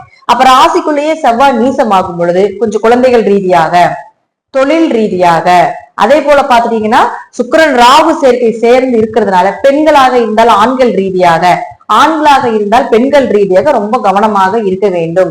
ஏன்னா சனி, சுக்கிரன், ராகு இதெல்லாம் பெண் சாபத்தின் உச்ச நிலையை கொடுக்கக்கூடிய ஒரு அமைப்பு ஜாதகத்தில் உங்களுக்கு இருக்கும் பொழுது. சோ அந்த போல உங்களுடைய ஜாதகத்தில் இருந்தாலும் கொஞ்சம் கவனமாக இருந்து செயல்படுத்திக்கோங்க. ஒரு நீச கிரகம் ராசிக்குள்ள இருக்கும் பொழுது நமக்கு ஏதாவது ஒரு மைண்ட் ரீதியாக கொஞ்சம் மனக்கவலைகளை கொடுத்து கொண்டே இருக்கும். ஒரு ப்ராசஸிங் அடுத்தது எடுத்து வைக்க முடியல, அடுத்த விஷயம் என்ன செய்யறதுன்னு தெரியல, அந்த யோசனைகளை கொஞ்சம் குறைச்சிடும். அதனால கொஞ்சம் இந்த முருகன், செவ்வாய்னாலே முருகன் தான். அப்ப முருகனுடைய வழிபாடுகளை கொஞ்சம் அதிகப்படுத்தி கொள்வது என்பது ஒரு சிறப்பான விஷயமாக இருக்கும். அடுத்தது பாருங்க, உங்களுடைய ராசிக்கு 2ஆம் அதிபதினு சொல்லக்கூடிய சூரியன். இந்த சூரியன் அப்படின்னு சொல்லக்கூடிய உங்களுடைய ராசிக்கு 9ல் இருக்கார். அடுத்தது அவரு 10ஆம் வீட்டுக்கு வரப்போகிறார் 13ஆம் தேதிக்கு மேல. சூரியன் 9ல் இருக்கிறது யோகம். ஏன்னா ஏதாவது ஒரு வழியில பணம் வரவு, காசு, சொத்து, தந்தை மூலமாக ஏதாவது ஒரு வழியில பணம் வர்றதுக்கு உண்டான வாய்ப்பு இதெல்லாமே ஏற்படுத்தி கொடுத்துரும். அப்ப அவரே உங்களுக்கு அடுத்தது 10ஆம் வீட்டுக்கு வரும்போது, தொழில் ஸ்தானத்துக்கு வரும்போது தொழில வளர்ச்சி, தொழில லாபங்கள், தொழில புதிய நபர்களுடைய சந்திப்புகள், புதுசு புதுசா யோசனைகள், கிரியேட்டிவிட்டி பண்றது, தொழில வளர்ச்சி. சூரியனாலே வளர்ச்சி தான். அந்த வளர்ச்சிக்குண்டான ஒரு பாதையை நிச்சயமாக இந்த சூரியன் 13ஆம் தேதிக்கு மேல நிச்சயமாக ஏற்படுத்தி கொடுப்பார் அப்படிங்கிறதுல மாற்றம் இல்லை. அடுத்தது புதன். நம்ம முதலே சொல்லியிருக்கோம், புதன் நீசத்துல இருக்கிறார். அப்போ ஒரு நீச கிரகம் வக்ரம் வரும்போது எப்படி உச்ச பலன்களை பெறுகிறதோ இப்ப அதே போல மறுபடியும் நீசத்தன்மைக்கு வரப்போகிறார் புதன். இத்தனை நாள் உச்ச பலத்துல இருந்த புதன் இந்த 7ஆம் தேதிக்கு மேல மறுபடியும் நீசத்தன்மையை முழுமையாக அடைய போகிறார். அப்ப கவனமாக இருக்க வேண்டும். கொஞ்சம் விரயங்கள் உண்டு, கொஞ்சம் மன போராட்டங்கள் உண்டு, அலைச்சல், பயணங்கள்னால கொஞ்சம் மனக்கவலைகள், உடம்பு முடியாம போறது, இதெல்லாம் ஏற்படுத்தி கொடுத்துரும். கூட பிறந்தவங்களோட கொஞ்சம் மனக்கசப்புகள், சண்டை, சச்சரவு, கொஞ்சம் காரியங்கள், நீங்க செய்யக்கூடிய காரியங்கள் கொஞ்சம் லேட்டா நடக்கிறது, இதெல்லாமே ஏற்படுத்தி கொடுப்பார். அடுத்தது பாருங்க சுக்கிரன். சுக்கிரனை பொறுத்த வரைக்கும் 4 மற்றும் 11ஆம் அதிபதி கடகராசிக்கு 9ஆம் வீட்டுல இருக்காரு. அவர் உச்சமானாலும் வக்ரத்துல இருக்காரு. எப்படி உங்களுக்கு உச்ச கிரகம் வக்ரமானால் நீச பலனோ அதே போல நீச கிரகம் வக்ரமானால் உச்ச பலன் அப்படிங்கிறது ரூல்ஸ். அப்போ இந்த சுக்கிரன் உங்களுக்கு உச்சமாக இருந்தாலும் 13ஆம் தேதி வரைக்கும் வக்ரமா இருக்கும்போது நீச பலனை அடைகிறார். அப்ப 4ஆம் அதிபதி நீசமாகும் போது என்ன செய்வார்? உங்களுக்கு 13ஆம் தேதி வரைக்கும் வீடு, மனை, சொத்துக்கள், லாபங்கள் சார்ந்த விஷயங்கள், தாயினுடைய ஆரோக்கியம், உங்களுடைய ஆரோக்கியம், இது சார்ந்த விஷயத்தில் கவனமாக இருக்க வேண்டும். ஏதாவது ஒரு தேவையில்லாத விரைய செலவுகளோ ஒரு மருத்துவ செலவுகளோ வரும் அப்படிங்கறது அமைப்பு. அப்ப 13ஆம் தேதிக்கு மேல மறுபடியும் சுக்கிரன் உச்சமாகிறார். அப்ப 13ஆம் தேதிக்கு மேல வீடு சார்ந்தது, சொத்து சார்ந்தது, மனைகள் சார்ந்த விஷயங்கள், இதுல எல்லாமே அடுத்த ப்ராசஸ் நீங்க பண்றதுக்கு உண்டான எல்லா விஷயத்தையும் மூவ் பண்ணலாம். அது வரைக்கும் 13ஆம் தேதி வரைக்கும் கொஞ்சம் பொறுமையா இருந்தா போதும், அவ்வளவுதான். அடுத்தது பாருங்க, அவரே உங்களுக்கு லாபஸ்தானாதிபதியாக இருக்கிறதுனால 13ஆம் தேதிக்கு மேல நீங்க செய்த விஷயத்துக்கும் நீங்க எதிர்பார்த்த லாபங்கள் கண்டிப்பா அடைந்தே தீர்வீங்க அப்படிங்கிறதுல மாற்றம் கிடையாது. அடுத்து நம்ம செவ்வாய்க்கு சொல்லியாச்சு. இப்ப குருவை பொறுத்த வரைக்கும் பாத்தீங்கன்னா ராசிக்கு 11 லாபஸ்தானத்துல இருக்காரு. அப்ப அவர் 9ஆம் அதிபதியாக லாபஸ்தானத்துல இருக்கும் பொழுதும் 6ஆம் அதிபதியாகி 11ஆம் இடம் சொல்லக்கூடிய லாபஸ்தானத்துல இருக்கும் பொழுதும் ஏதாவது ஒரு வழியில லாபங்கள் கொடுத்துருவார். ஏதாவது ஒரு வழியில பண வரவு உண்டு. தாய் மூலமாகவோ தந்தை மூலமாகவோ பூர்வீக சொத்துக்கள் மூலமாகவோ அவர் அங்கிருந்து அங்க போறதுக்குள்ள ஏதாவது ஒரு நல்ல விஷயத்த அவர் செய்யாம போக மாட்டார் அப்படிங்கிறது முற்றிலும் உண்மை. அதே போல சனி பாத்தீங்கன்னா ராசிக்கு 8ல இருந்தார், இப்ப 9க்கு வந்துட்டார். அஷ்டம சனி முடிச்சு 9ஆம் இடத்து சனி. 9ல் பொதுவாக நம்ம சனி பயிற்சியை கொடுத்திருப்போம். 9ல் சனி இருந்தால் தந்தைக்கு சிறு தோஷங்கள், பூர்வீக சொத்து சார்ந்த விஷயங்கள், சொத்து பங்காளி உறவுகள், பரம்பரை சொத்துக்கள் சார்ந்த விஷயம், இது எல்லாமே கண்டிப்பா நடக்கும். 9ஆம் இடத்துல பாருங்க 5 கிரகங்கள் இருக்குது. அப்ப தந்தையினுடைய ஆரோக்கியத்துல கொஞ்சம் கவனமாக இருக்கணும். தந்தை ஒரு 2-3 மாதங்கள் தான், இவங்க எல்லாமே அப்படியே பிரிஞ்சுட்டாங்கன்னா கொஞ்சம் நல்லா இருக்கும். ஒரு 2-3 மாசம் ஜூன் ஜூலை வரைக்கும் கொஞ்சம் கவனமா இருந்துக்கணும். கூட்டு கிரக சேர்க்கை அப்படிங்கிற அவ்வளவு சிறப்புகள் கிடையாது. எந்த இடம் கூட்டு கிரக சேர்க்கை இருக்கோ அந்த இடம் பாதிக்கும். அப்போ 9ஆம் இடங்கிறது தந்தை, உயர்கல்வி, ஆன்மீகம், உங்களுடைய குருநாதர், இதெல்லாம் 9ஆம் இடம் தானே. கோவில் கட்டுறது, கோவில் கட்டுமான பணிக்கு உதவிகள் செய்வது, இதெல்லாம் 9ஆம் இடம் தான். அப்ப இதெல்லாமே அதுல கொஞ்சம் தடைகளையும் தாமதத்தையும் சந்திக்க வேண்டிய சூழ்நிலைகள் வரும். சோ கடகராசியை பொறுத்த வரைக்கும் என்னதான் அஷ்டமச்சனி விலகிட்டாலும் ஒரு நல்ல பீரியட் அப்படிங்கறத நம்ம எடுத்துக்கலாம். அதுல எந்த ஒரு மாற்று கருத்துகளும் கிடையாது. இருப்பினும் கொஞ்சம் கவனமாக இருந்து செயல்படுத்துவது, காசு பணம் சொத்து ஏதோ ஒண்ணு 13ஆம் தேதிக்கு மேல உங்களுக்கு சுக்கிரன் உச்சமாகும் பொழுது நல்லது கொடுத்துரும். ஆனால் சுக்கிரன் ராகு சனியோட சேரும் பொழுது இது பெண் சாபத்தினோட உச்சமாக இருக்கக்கூடிய கிரக சூழ்நிலைகளா இருக்கிறதுனால பெண்களாக இருந்தால் ஆண்களிடமும், ஆண்களாக இருந்தால் பெண்களிடமும் ரொம்ப கவனமா இருக்கும். இந்த கிரக சேர்க்கை இருந்தா உங்க ஜாதகத்துல இன்னும் கொஞ்சம் சற்று அதிகமாகவே கவனமாக இருந்து செயல்படுத்த வேண்டும் அப்படிங்கறதுதான் உண்மை. தேவையில்லாத ஆசைகள், தேவையில்லாத மனரீதியாக கொஞ்சம் அலைப்பாயிருது, இதெல்லாம் ஏற்படுத்தி கொடுத்துரும் இந்த ராகு சுக்கிரன். சோ கவனமாக இருந்துக்கோங்க. இளம் வயது கடகராசி அன்பர்கள் அஷ்டமச்சனியில் நிறைய அவமானப்பட்டு அசிங்கப்பட்டு தான் நம்ம வந்திருப்போம். சோ இளம் வயதில் இருக்கக்கூடியவர்கள் எல்லாமே கொஞ்சம் கவனமா இருந்து இந்த சுக்கிரனும் ராகும் கொஞ்சம் விலகிற வரைக்கும் கொஞ்சம் கவனமாக இருந்துக்கோங்க அப்படிங்கறத முற்றிலும் உண்மை. நன்றி. மீண்டும் ஒரு நல்ல பதிவுல சந்திக்கலாம். திருச்சிற்றம்பலம், தில்லையம்பலம், ஸ்ரீ நரசிம்மத்துடிகளே சரணம். திருச்சிற்றம்பலம். தென்னாடுடைய சிவனை போற்றி, எந்நாட்டவருக்கும் இறைவா போற்றி. அனைவருக்கும் வணக்கம். சிம்ம ராசிக்குண்டான ஏப்ரல் மாத பலன்களை பத்தி பார்க்கலாம். சிம்ம ராசியின் அதிபதி சூரியன் இப்போ ராசிக்கு 8ஆம் வீட்டுல இருக்கார். எப்பவுமே ராசி அதிபதி மறைந்தால் கொஞ்சம் கவனமா இருக்கணும். அது 13ஆம் தேதி வரைக்கும் சூரியன் அங்கதான் இருக்க போகிறார். 13ஆம் தேதிக்கு மேல உங்களுக்கு 9ஆம் வீட்டுக்கு வருகிறார். அப்போ 8ல் மறையும் போது சில அவமானங்கள், மனக்கசப்புகள் 13ஆம் தேதி வரைக்கும் இது நடக்கும். அது மாற்றமே கிடையாது. கொஞ்சம் பண இழப்புகள், பணம் எல்லாரும் எதிர்பார்த்து இருந்த பணம் வரல, இப்படிங்க நிறைய விஷயங்கள் நம்ம சொன்னாலும் கூட 13ஆம் தேதிக்கு மேல இந்த சூரியன் அப்படின்னு சொல்லக்கூடியவர் 9ஆம் இடம் சொல்லக்கூடிய பாகிஸ்தானத்துக்கு வருகிறார். அப்போ சூரியன் 9க்கு வரும்பொழுது கண்டிப்பாக உங்களுடைய எதிர்பார்ப்புகள் பூர்த்தியாகும். என்ன நினைக்கிறீங்களோ அது நடக்கும். தந்தை மூலமாக உதவிகள், நல்ல குரு அமைவது, யாரோ ஒருத்தர் மூலமாக உங்களுக்கு ஹெல்ப் கிடைப்பது, யாரோ ஒருத்தர் ஒரு விஷயத்துக்காக ரொம்ப தயங்கி நிக்கிறீங்க, ஒரு கை தூக்குற கால் இல்லாம இருப்பீங்க இல்லைங்களா, அது போல ஒரு சூழ்நிலைகள் நீங்க இருந்தீங்கன்னா கண்டிப்பாக 13ஆம் தேதிக்கு மேல இந்த சூரியன் உச்சமாகும் பொழுது, ஏன்னா ராசி அதிபதி உச்சமாகிறார், அந்த காலகட்டங்கள்ல உங்களுக்கு தேவையான விஷயத்தை கடவுளே கொடுப்பது போல கொடுப்பார் அப்படிங்கிறதுல மாற்றம் இல்லை. ஏன் அப்படின்னா சனி பகவான் உங்களுக்கு இந்த காலகட்டங்களை அஷ்டம சனியாக செயல்பட்டு கொண்டிருப்பார். அப்ப நிறைய உங்க சுத்தி ரோல, ஏன்னா அஷ்டம சனின்னா 7.5 வருடங்கள், 7.5 சனினா 7.5 வருஷம் சொல்றேன் இல்லைங்களா, அந்த 7.5 வருஷம் ஒரு மனிதன் அனுபவிக்கக்கூடிய கஷ்டத்தை 2.5 வருஷத்துல கொடுத்துட்டு போயிருவாராம். அப்போ ஒரு மனிதன் அஷ்டம சனியில் இருக்கும் பொழுது சூரியன், அதாவது ராசி அதிபதி மறையும் பொழுது கொஞ்சம் அவமானங்கள், பழி பாவங்கள் இதெல்லாம் இருக்கும். இப்போ அந்த சூரியன் இந்த 1 மாத காலங்கள் 13ஆம் தேதிக்கு மேல உச்சமாகும் பொழுது ஓரளவுக்கு நிவர்த்தி கிடைக்கும். சூரியன் ஒளின்னு சொல்றோம். அப்போ ஒளி பொருந்தியக்கூடிய ஒரு காலகட்டங்கள்ல சனி பகவானுடைய தாக்கங்களும் கொஞ்சம் குறைவா இருக்கும் அப்படிங்கறதா உண்மை. அப்ப அடுத்தது பாருங்க புதன். இந்த புதன் அப்படின்னு சொல்லக்கூடியவர் யாருன்னா உங்களுக்கு 2 மற்றும் 11ஆம் அதிபதி. லாபம், பணம், சேமிப்பு, குடும்பம், வாக்கு, பணம் கொடுக்கல் வாங்கல், இது எல்லாத்தையுமே புதன் தான் கொடுக்க போகிறார். அப்ப புதன் அப்படின்னு சொல்லக்கூடிய ராசிக்கு அவரும் போய் 8ல இருக்கார்.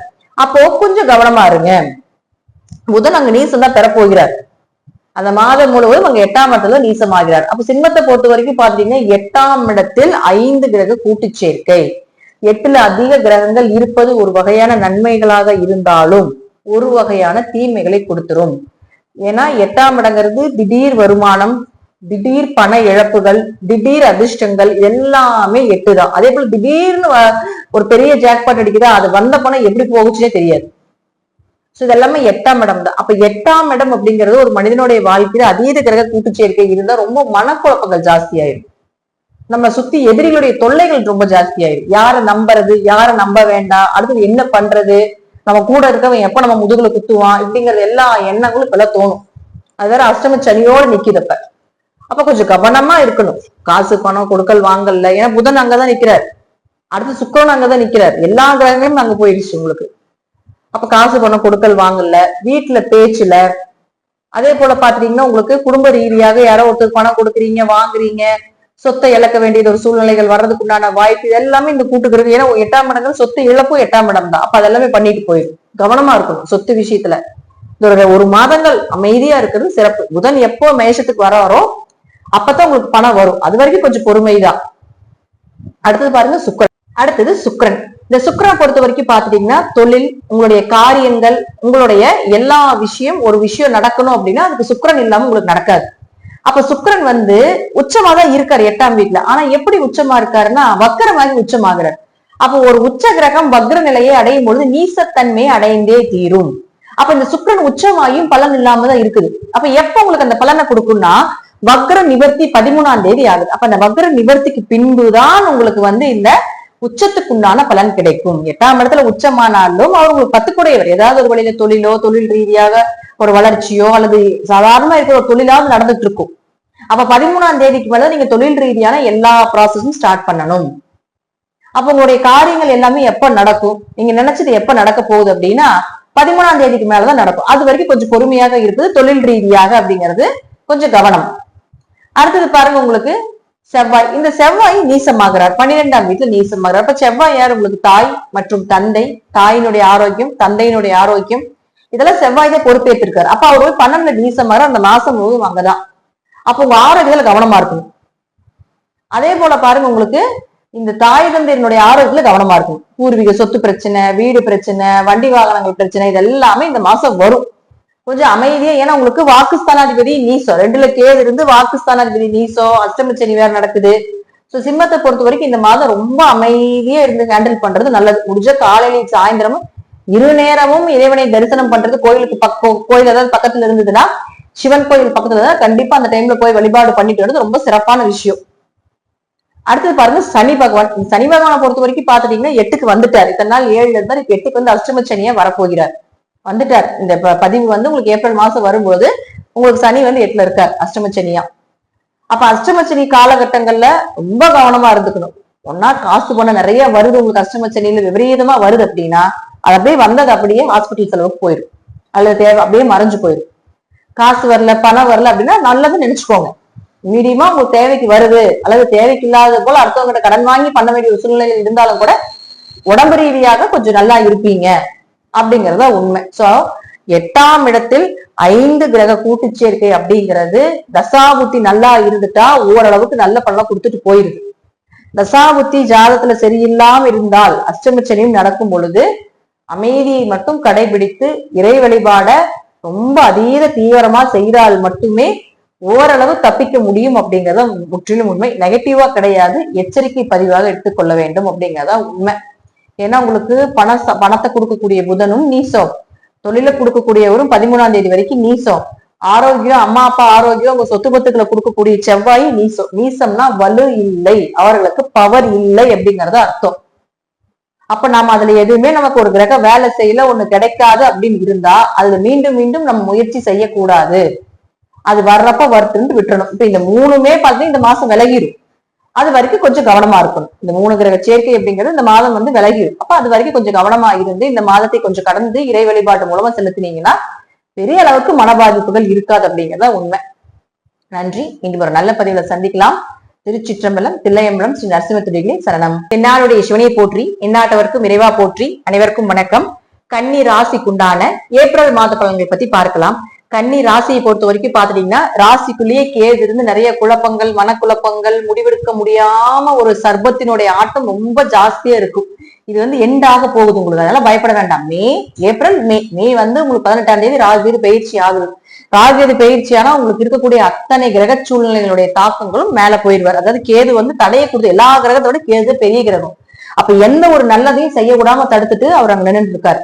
அப்ப அவர் மேல போயிட்டாருன்னா கண்டிப்பா உங்களுக்கு ஏதாவது ஒரு வழியில நல்ல விஷயங்கள் நடக்கும். அப்ப ஏப்ரல் மாதம் இங்கதான் இருக்க போகிறார். அதை விட இன்னொரு விஷயம் என்னன்னு பாத்தீங்கன்னா, உங்களை ஆளக்கூடியது புதன், உங்களுடைய கிரகம். அதாவது நீங்க எப்படி இருப்பீங்க, என்ன மாதிரி செயல்கள், என்ன மாதிரி எண்ணங்கள், எப்படி ஒரு லக்னாதிபதி, உங்களுடைய ராசி அதிபதி புதன். அப்ப அந்த புதனை வச்சு நம்ம எல்லாமே மூவ் பண்ணலாம். அப்ப புதன் அப்படின்னு சொல்லக்கூடியவர் தான் உங்களுடைய வாழ்க்கையில மிகப்பெரிய ஒரு ப்ராசஸா இருக்கக்கூடியவர் அப்படிங்கிறது உண்மை.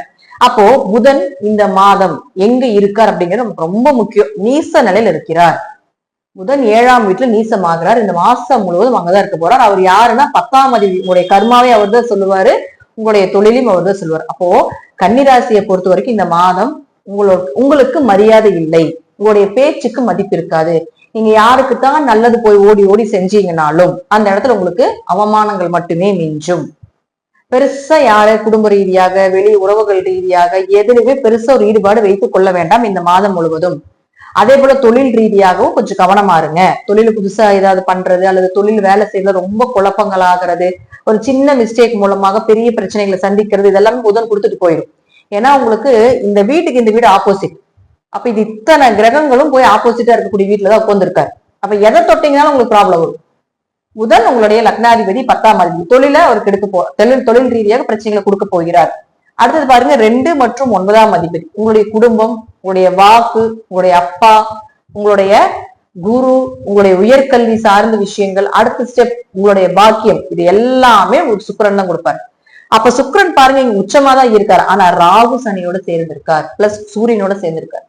இதெல்லாமே ஒரு கூட்டு கிரக சேர்க்கை அவ்வளவு சிறப்பு கிடையாது. சூரியன் சனி சேர்றது, சூரியன் ராகு சேர்றது, சுக்கிரன் சனி சேர்றதெல்லாம் அவ்வளவு சிறப்பான ஒரு அமைப்பு கிடையவே கிடையாது. ஜாதகத்துல 5 கிரக கூட்டு சேர்க்கை இருக்கிறது ஒரு சிலருக்கு யோகம், ஒரு சிலருக்கு பாதகம், கெடுதல். அப்ப உங்களுக்கு நேர ஆப்போசிட் இருக்கக்கூடிய வீட்டுல போய் இத்தனை கூட்டு கிரகங்களுக்கு வரும் பொழுது கொஞ்சம் கவனமா இருக்கு. அப்ப சுக்கிரன் வந்து இங்க உச்சமாகிறார்.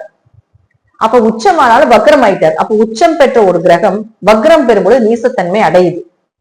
இது ஒரு ரூல்ஸ். அப்போ 13ஆம் தேதிக்கு மேலதான் வக்ர நிவர்த்தி ஆகும். அப்போ 13ஆம் தேதிக்கு மேல குடும்ப ரீதியாக, பண ரீதியாக, தந்தை சொத்துக்கள் ரீதியாக, அவருடைய ஆரோக்கியம் ரீதியாக ரொம்ப கவனமா இருக்கணும்.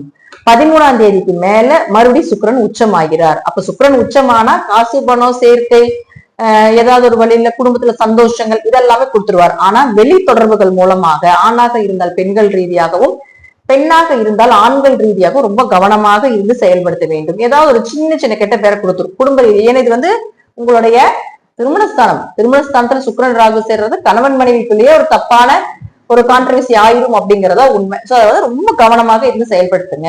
அடுத்தது பாருங்க செவ்வாய். செவ்வாயை பொறுத்த வரைக்கும் உங்களுக்கு 11ஆம் வீட்டுல நீசமாகிறார். செவ்வாய் யாரும் உங்களுக்கு 8 அதே போல 3ஆம் அதிபதி. அப்போ உங்க 3ஆம் இடம் தானே உங்களுடைய உறவினர்கள், உங்களுடைய கூட பிறந்தவங்க. 3ஆம் இடம் உங்களுடைய காரியம் என்ன பண்றீங்களோ அது ஜெயமாகிறது, காரிய வெற்றியை கொடுக்கக்கூடியது. இப்போ 3ஆம் இடம் தான் உங்களுக்கு தைரியம். அப்ப அந்த கிரகமாக இருக்கக்கூடிய செவ்வாய் நீசமாகும்போது கொஞ்சம் தைரியம் குறையும். அடுத்தது முடிவெடுக்க முடியாத தன்மைகளை கொடுத்துரும். எந்த காரியம் செஞ்சாலும் பலமுறை செய்ய வேண்டிய ஒரு சூழ்நிலைகள் கொடுக்கும். கொஞ்சம் பொறுமையா ஹேண்டில் பண்ணணும். அப்ப அவர் 8ஆம் அதிபதி நீசமாகும் பொழுது சின்ன சின்ன அவமானங்களை கொடுத்துரும்.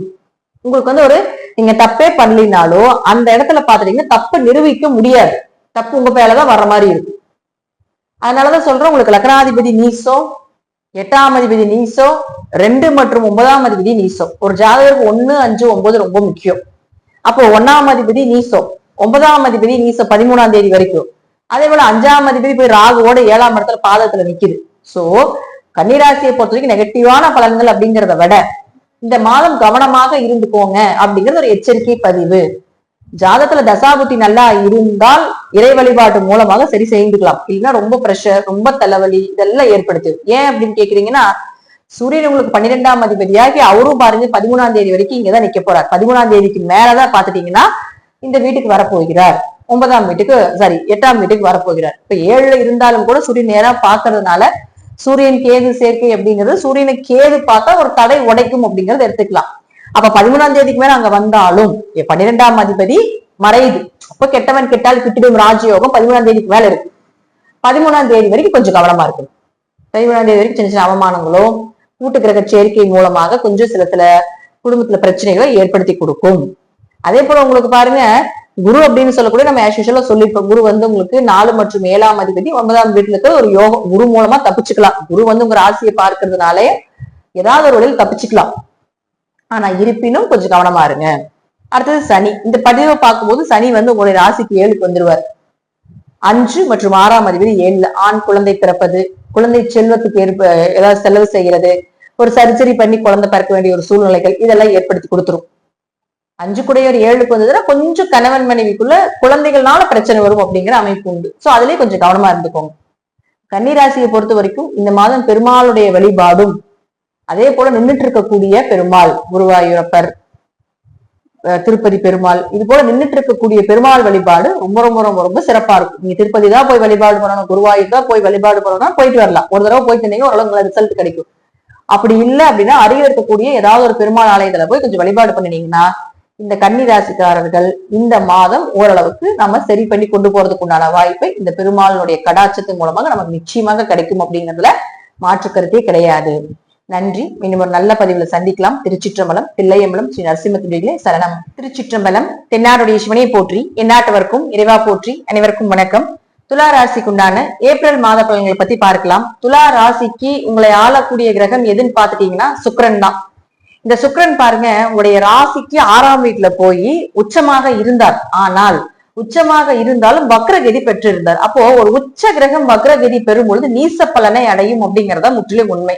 அது என்ன, எத்தனாம் தேதி வரைக்கும் அப்படின்னு பாத்துட்டீங்கன்னா 13ஆம் தேதி வரைக்கும் நீசம்தான். அப்போ நீங்க எந்த வேலைகள் செய்தாலும் ஒரு 13ஆம் தேதி வரைக்கும் அதைய ஒரு புதிய முயற்சிகளாக இருந்தாலோ, ஒருத்தரை பார்க்க போறீங்க, ஒரு விஷயங்கள் நல்லது நடக்கணும் அப்படின்னா அது 13ஆம் தேதி வரைக்கும் வேண்டாம்.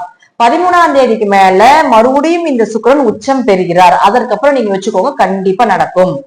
ஏன்னா நீங்க என்ன பண்ணினாலும் உங்களுடைய நிலைகள் என்ன, நீங்க யாரு, எப்படிப்பட்ட உங்களுடைய கேரக்டர் என்ன, எதை நோக்கி உங்க கர்மா வேலை செய்யுது அப்படிங்கிறது எல்லாமே சொல்றது வந்து சுக்கிரன் தான். அப்ப அந்த சுக்கிரன் வலு இல்லாம இருக்கும்போது எதை செய்தீங்கன்னாலும் ஒரு நல்ல பெயர் கிடைக்காது, உங்களுக்கு ஒரு மதிப்பு இருக்காது, ஒரு மரியாதை இருக்காது. அப்ப இந்த சுக்கிரன் உச்சமான காலகட்டங்கள்ங்கிறது 13ஆம் தேதிக்கு மேலதான். அப்ப அதற்கு மேல நீங்க செய்யக்கூடிய காரியங்கள் எல்லாமே ஜெயமாகும் அப்படிங்கிறது உண்மை. அப்ப அவரு 8ஆம் அதிபதியும் ஆகிறார் இல்லையா. பொதுவா குரு பாருங்க 8ல மறையும் பொழுது துளாராசிக்கு தேவையில்லாத கெட்ட பெயர்கள், அவமானங்கள், செய்யாத தப்புக்கு பழி ஏத்துக்க வேண்டியது இதெல்லாமே இருந்திருக்கும். இப்ப குரு அப்படின்னு சொல்லக்கூடிய மே மாசம் உங்களுக்கு 9க்கு வரப்போகிறார். அது வரைக்கும் இந்த சுக்கிரன் இதே இடத்துலதான் இருக்க போகிறார். அப்போ இப்ப மட்டும்தான் வக்ரம். இனி மே வரைக்குமே பாத்துட்டீங்கன்னா உங்களுக்கு இந்த சுக்கிரன் உச்சத்துலதான் இருக்க போகிறார். அப்ப துளாராசியை பொறுத்த வரைக்கும் மறுபடியும் ஒரு நல்ல ஒரு கோல்டன் பீரியட் எப்ப தொடங்க போகுது அப்படின்னு பாத்துட்டீங்கன்னா 13ஆம் தேதிக்கு மேலதான் தொடங்க போகுது. இப்போ 6ஆம் இடத்துல பாருங்க, இந்த ராசியில இருந்து 6ஆம் இடத்துல 5 கிரக கூட்டு சேர்க்கை ஏற்படுது. 6ல வந்து கிரகம் இருக்கிறது, அது பாவ கிரகங்கள் இருக்கிறது. எப்பேற்பட்ட எதிரியா இருந்தாலும் ஜெயிச்சு வரக்கூடிய ஒரு அமைப்பை ஏற்படுத்தி கொடுத்துரும். இருப்பினும் இந்த கூட்டு கிரக சேர்க்கை அப்படிங்கிறது கடன், நோய், சின்ன சின்ன ஒரு வம்பு வழக்குகள் இதெல்லாத்தையும் கொடுக்கக்கூடிய ஒரு அமைப்பையும் கொடுத்துரும். தேவையில்லாத பேச்சுக்கள், இது மூலமாக ஒரு அவமானங்கள் இதையும் கொடுத்துரும். ஏன் சொல்றேன்னா இந்த மாதம் மட்டும் 3 கிரகங்கள் நீசமாகறாங்க.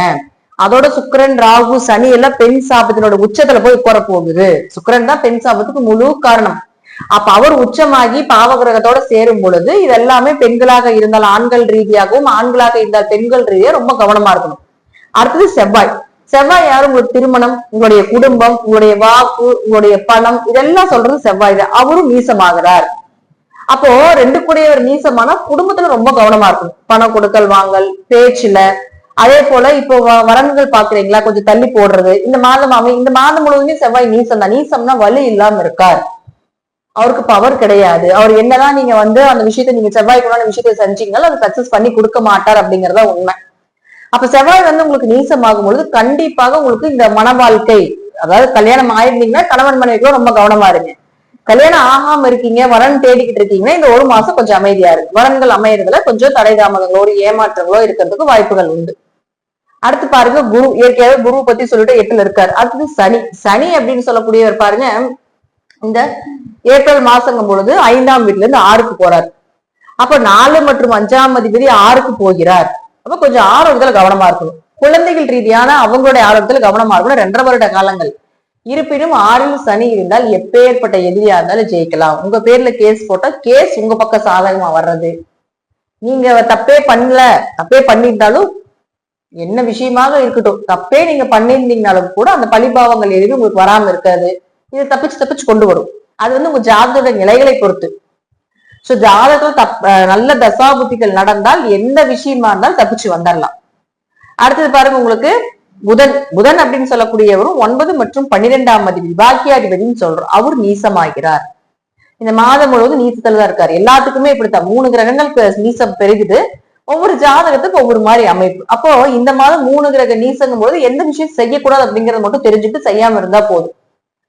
அப்ப புதன் யார் உங்களுக்கு பாக்கியாதிபதி. அப்ப அப்பாவுக்கு ஏதாவது உடம்பு சரியில்லாம போறது, உங்க குரு மூலமாக ஒரு கெட்ட பெயர் வர்றது, உயர்கல்வி படிக்கிறத தடை ஏற்படுறது, பயணங்கள் எதுக்கு போறீங்க எதுக்கு வரீங்க எதுக்கு பயணம் பண்றீங்க அப்படிங்கறது தெரியாம இருக்கிறது, தேவையில்லாத அலைச்சல், தீர்த்த யாத்திரை போன இடத்துல ஒரு சில சில ஏதாவது பொருள் தொலைகிறது, குடும்பத்தோட ஒற்றுமையா இருக்கும்போது கொஞ்சம் மனக்கசப்புகள் ஏற்படுறது, இதெல்லாம் இந்த புதன் ஏற்படுத்தி கொடுத்து விடுவார். இந்த மாசம் முழுவதும் புதனும் இங்கதான் இருக்க போறார், செவ்வாயும் இங்கதான் இருக்க போறார். 13ஆம் தேதிக்கு மேல மட்டும் சுக்கிரன் வந்து ஓரளவுக்கு உங்களுக்கு நன்மைகளை கொடுப்பார். அப்ப முழுக்க முழுக்க ஒரு 30% 40% பாத்துட்டீங்கன்னா துலா ராசிக்கு இந்த மாதம் 6 கூட்டு கிரக சேர்க்கை மூலமாக 13ஆம் தேதிக்கு மேல நன்மைகள் நடக்கும். இருப்பினும் கவனமாக இருக்கணும். ஏன்னா பாருங்க, இந்த சேர்க்கையில அவ்வளவு சிறப்பான சேர்க்கை கிடையாது. சூரியன் சனி சேர்க்கை, சூரியன் ராகு சேர்க்கை, சனி ராகு சேர்க்கை, சனி புதன் சேர்க்கை, சூரியனும் சுக்கிரனும் சேர்றது, ராகு சுக்கிரன் சேர்க்கை, இதெல்லாம் வந்து அவ்வளவு ஒரு நன்மைகளை கொடுக்காத சேர்க்கையை சேர்ந்து உட்கார்ந்துருக்காங்க. நமக்கு ஓரளவுக்கு பரவாயில்ல, துலா ராசிக்கு ஒரு 6ஆம் இடங்கிறதுனால தப்பிச்சுக்கலாம். இருப்பினும் கொஞ்சம் கவனமாக இருந்து செயல்படுத்த வேண்டும் அப்படிங்கிறது உண்மை. ஏன்னா 12ல வேற கேது இருக்காரு. அதீத ஞானத்தை கொடுத்தாலும் கூட பயணத்தின் மூலமாகவும் கொஞ்சம் மருத்துவ செலவுகளை கொடுப்பார் அப்படிங்கிறது முற்றிலும் உண்மை. துளாராசியை பொறுத்த வரைக்கும் இந்த மாதம் 13ஆம் தேதிக்கு மேல உங்களுடைய நல்ல விஷயங்கள் எல்லாமே தேர்ந்தெடுத்து செய்யுங்க. கொஞ்சம் பொறுமையா செய்யுங்க. செவ்வாய்க்குண்டான பலனும் புதனுக்குண்டான பலனும் செய்யாமல் இருப்பது நல்லது. மற்ற விஷயங்கள் எல்லாமே ஓரளவுக்கு உங்களுக்கு நன்மைகளை கொடுக்கக்கூடிய ஒரு அமைப்புலதான் இருக்கு. இந்த மாதம் துலா ஓரளவுக்கு நன்மைகளையும் ஓரளவுக்கு ஒரு 30 to 40% தீய பலன்களையும் கொடுக்கும் அப்படிங்கிறதுல மாற்றம் கிடையாது. தசாபுத்தி நல்லா இருக்கிறதுனால, நல்லா இருந்தால் ஜாதகத்துல அதை மீண்டும் உங்களுடைய பழைய நிலைக்கு வருவதற்குண்டான வாய்ப்பையும் ஏற்படுத்தி கொடுக்கும் அப்படிங்கிறத உண்மை. நன்றி. மீண்டும் ஒரு நல்ல பதிவுல சந்திக்கலாம். திருச்சிற்றம்பலம், தில்லையம்பலம், ஸ்ரீ நரசிம்மத்துடைய சரணம். திருச்சிற்றம்பலம். தென்னாடுடைய சிவனையை போற்றி, எந்நாட்டவருக்கும் இறைவா போற்றி. அனைவருக்கும் வணக்கம். விருச்சிக ராசிக்குண்டான ஏப்ரல் மாத பலன்களை பத்தி நம்ம பார்க்கலாம். விருச்சிக ராசியை பொறுத்த வரைக்கும் பாத்துட்டீங்கன்னா, இந்த ஏப்ரல் மாதம் வரும்பொழுது உங்களுடைய அர்த்தாஷ்டம சனி விலகிரும். 4ஆம் இடத்துல இருந்த சனி பகவான் 5க்கு போயிடுவார். இருப்பினும் மற்ற இந்த மாத கிரகங்கள் ரீதியாக எப்படி இருக்கும் அப்படிங்கிறத பார்க்கலாம். உங்களை ஆள்வது, நீங்க எப்படி இருப்பீங்க, உங்களுடைய திறமைகள் என்ன, உங்களுடைய நிலைகள் என்ன, உங்களுடைய கேரக்டர் என்ன அப்படின்னு எல்லாமே சொல்றது செவ்வாய் தான். நீங்க யாரு அப்படிங்கறத ஒருத்தருக்கு பார்த்தோன்னு தெரியணும்னா செவ்வாய் தான். அவர் தான் லக்னாதிபதி, ராசி அதிபதினு சொல்லுவோம். அவர் வந்து 9ஆம் இடத்துல நீசமாகிறார். நல்லா புரிஞ்சுக்கணும். ராசி அதிபதி நீசமானால் இந்த மாதம் மட்டும் 3 கிரகம் நீசமாகுதுங்க. அப்ப 3 கிரகம் நீசமாகும் பொழுது எந்த நீசம்னா வலு இல்லை, பவர் இல்லை அப்படிங்கிறது அமைப்பு. அப்ப எந்தெந்த கிரகங்கள் நீசமாகுதோ அதனுடைய தன்மைகளை கொஞ்சம் குறைவாக நீங்க எடுத்துக்கொள்ள வேண்டும். அதனுடைய எதிர்பார்ப்புகளை கொஞ்சம் குறைச்சிக்க வேண்டும் அப்படிங்கறதா உண்மை. அப்ப செவ்வாய் அப்படிங்கிறது உங்களை ஆளக்கூடிய கிரகம் நீசமாச்சுன்னா கண்டிப்பாக உங்களுக்கு நீங்க யாருக்கு என்ன உதவிகள் செய்தாலும் அதோட நன்மைகள் கிடைக்காது. ரொம்ப அமைதியா போறது சிறப்பு.